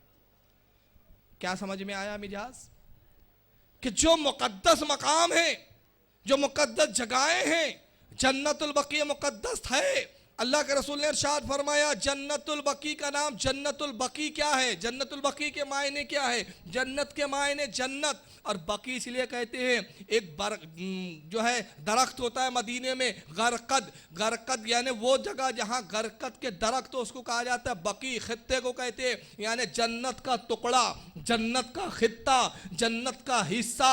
और अल्लाह के नबी ने फरमाया कि जो जन्नतुल बकी में ईमान की हालत में दफन हो गया, क़यामत के दिन अल्लाह ताला ने उससे हिसाब लेगा ना किताब, उसको जन्नत में डाल देगा। यह जन्नतुल बकी का मकाम है। तो जहां नबी का खानदान था उसको ढाया, और जहां नबी ने जिस चीज को ढाया था वहां इन्होंने बनाया। तो अंदाजा लगाइए कि जहनियत क्या है। और जहनियत का यह हाल है कि ये सब ढाने और उसके बाद ये फक्र भी किस तरह करते हुए नजर आ रहे हैं। आइए जरा देखें इसको। उर्सा, और अगर इस्लामी हुकूमत हो और मुवाहिदों के हाथ में हुकूमत आ जाए तो ये धरती कभी भी इन कब्रों के साथ नहीं रह सकती। इस धरती को पाक कर दिया जाता है। अल्लाह रहमत करे मोहम्मद बिन अब्दुल वहाब नजदी रहमतुल्लाह अलैह पर, जिन्होंने ला इलाहा इल्लल्लाह की आवाज़ को इस पाक सरजमीन सऊदी अरब से बुलंद किया। मोहम्मद बिन सऊद से अल्लाह राज़ी हो रहमहुल्लाह, उन्होंने इमाम मोहम्मद का साथ दिया। और ये धरती जहां पर दरबार लसूड़ी शाह, फसूड़ी शाह, एतशाह, कामा वाली सरकार के नहीं थे, जहां ज़ैद बिन खत्ताब का कुब्बा था, जहां खुदीजा के दरबार थे, जहां सहाबा की कब्रें थी, इन सारे दरबारों से इस धरती को पाक करके यहां एक अल्लाह के घर को छोड़ा गया और ऐलान किया गया, लोगों ये पेशानी झुक सकती है तो अर्श वाले के सामने, और बंदे की पेशानी बंदे के सामने नहीं झुका करती। देखिए तौसीफ रहमान क्या बोल रहा है कि अब्दुल वहाब नजदी और फिर उसके बाद आले सऊद ने जन्नतुल बकी को उठा दिया और ऐलान किया कि ये पेशानी झुक सकती है तो अर्श वाले के सामने। यानी माज़अल्लाह जहन ये दे रहा है कि जन्नतुल बकी पे लोग आके कब्रों पे सजदा करते थे, कब्रों पे नमाज पढ़ते थे माज़अल्लाह, जबकि ऐसा नहीं होता था। और दूसरी गुस्ताखी ये कर रहा है, वो कहता है कि यहाँ ज़ैद बिन खत्ताब का कुब्बा था, खतीजा के दरबार थे, सहाबा की कब्रें थी, इनको अब्दुल वहाब नजदी ने ढाकर मिटाकर इस जगह को पाक कर दिया है। माज़अल्लाह, मतलब ये हमारे बुजुर्गान दीन, हमारे सहाबा इकराम सहाबियात थे तो ये जगह नापाक थी। अब उसके बाद आइए इनको सुने कि जहां भी कोई मूर्ति नजर आए उसको खत्म कर दो, वला कब्रन मुशरिफन इल्ला सबैता, और जहां कहीं भी ऊंची पुख्ता कब्र नजर आए उसे पस्त कर दो। ये नबियों का काम है, ये सहाबा का काम है। मुसलमानों उठो और इन बने हुए दरगाहियों को और इन बने हुए कब्रों को इनको बम ब्लास्ट कर दो, इनको उड़ा दो, इस दुनिया से नीस्तो नाबूद हो जाएं, ताकि सिर्फ अल्लाह वहदहु ला शरीक की मस्जिदें इस दुनिया के ऊपर रहें, जो अल्लाह का घर है। ये शैतानों का घर है, जहां मंदिरों से भी बदतर है। तुम जहाद की बात, हमें यहीं पे गुस्सा आता है जब लोग जहाद की बात करते हैं। जहाद करेंगे, जहाद करेंगे, जहाद करेंगे। अबे पहले अपनी मंदिरों को तोड़, पहले इन मंदिरों को तोड़, फिर हिंदुओं की मंदिरें खुद ब खुद जो है तुम्हारे नारों से खत्म हो जाएंगी और हिंदू बेचारा मुसलमान हो जाएगा। इसलिए मुसलमानों उठो, और नौजवानों खास तौर से ये मेरी नसीहत है, और जहां कहीं भी मेरी आवाज जाए दुनिया से इन सारे मदारों को पस्त कर दो और इन बुजुर्गों की सीनों के ऊपर इन जालिमों ने जो इनकी हड्डियां बेच बेच खाने के लिए खानका और दरगाहें बनाए हैं, अगर ये आड़े आए तो इनको खत्म कर दो, दुनिया मिटा दो, शिर्क मिट जाएगा, खत्म हो जाएगा। कब्रों को ढा दो, बम से उड़ा दो। अब बताइए आतंकवादी कौन है?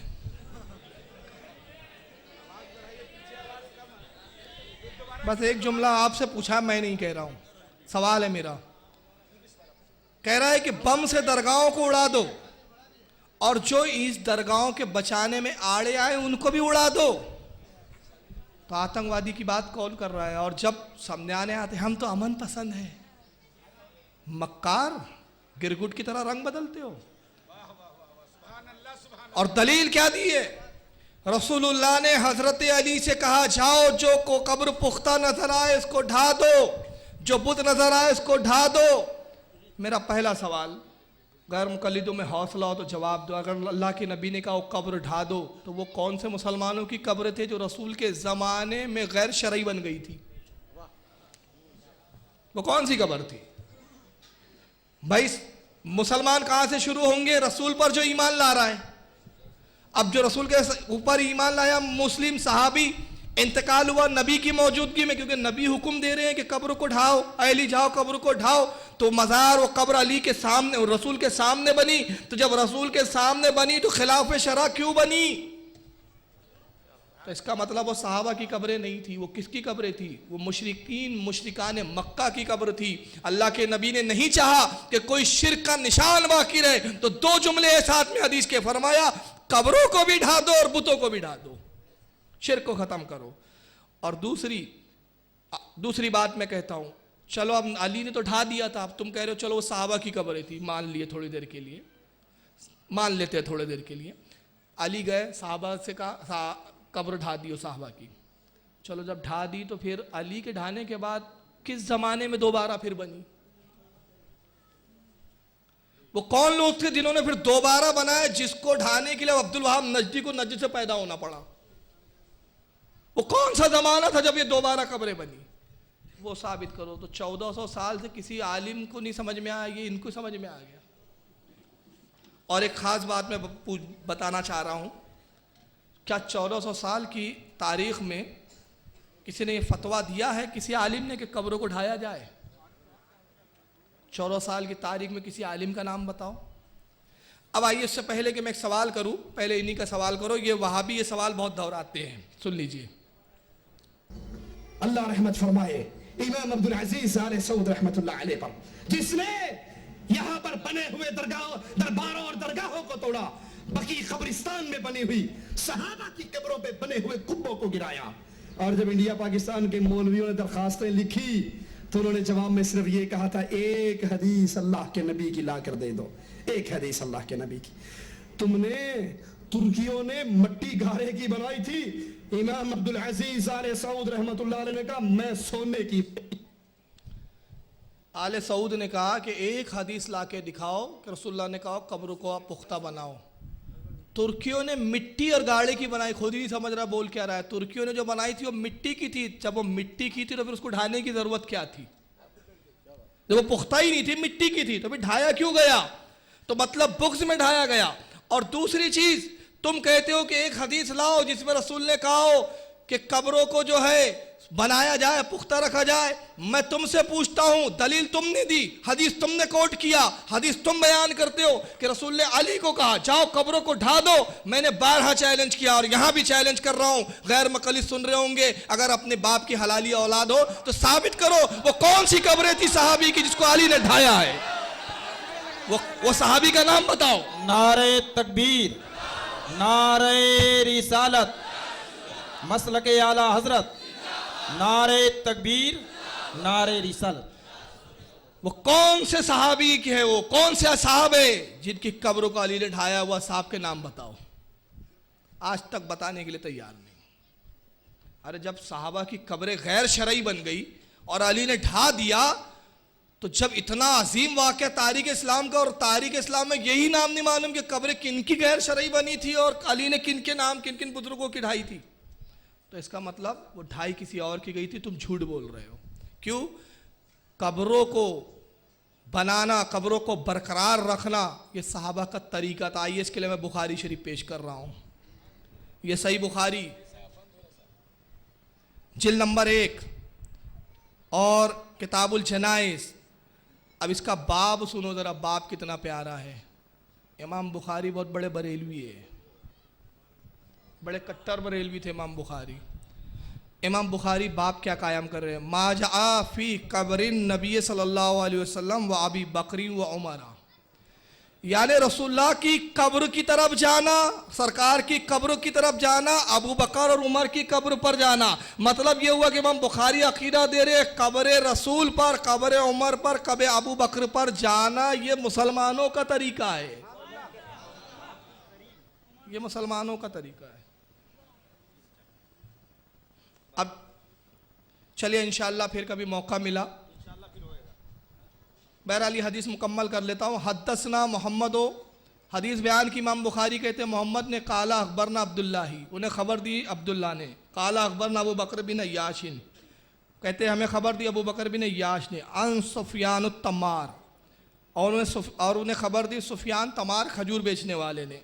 अन्नहु हद्दसहु, वो हदीस बयान करते हुए कहते हैं अन्नहु रआ कब्रिन नबी सल्लल्लाहु अलैहि वसल्लम मुसन्नमा, कहते हैं कि मैंने नबी पाक सल्लल्लाहु अलैहि वसल्लम की कब्र को देखा, सरकार की कब्र को देखा। सरकार की कब्र ऊँट के कोहान की तरह थी, कोहान नुमा थी, जैसे ऊँट का होता है ना। तो इसका मतलब ये है कि बुखारी की हदीस बता रही है कि रसूलुल्लाह की कब्र जो सहाबा ने बनाई थी वो ऊँट के कोहान नुमा बनाई थी। कब्र को बरकरार रखना, कब्र को रखना ये सहाबा का तरीका था। अल्लाह ताला समझ की तौफीक अता फरमाए। और मेरी गुजारिश है आप लोगों से, अमन व अमान सुकून से अपने अपने घरों को जाएं, किसी पे टॉन्ट ना करे, किसी को ना करे। मकसद आपको समझाना है, किसी को छेड़ना मकसद नहीं है। इसलिए कि हम अमन पसंद लोग हैं, गरीब नवाज के हम मानने वाले हैं, बुज़ुर्गों के हम मानने वाले हैं, और हमारे बुज़ुर्ग, हमारे जो है रहबर, वो अमन को पसंद करते हैं। अल्लाह ताला तौफीक अता फरमाए। वमा अलैना इल्लल बलागुल मुबीन।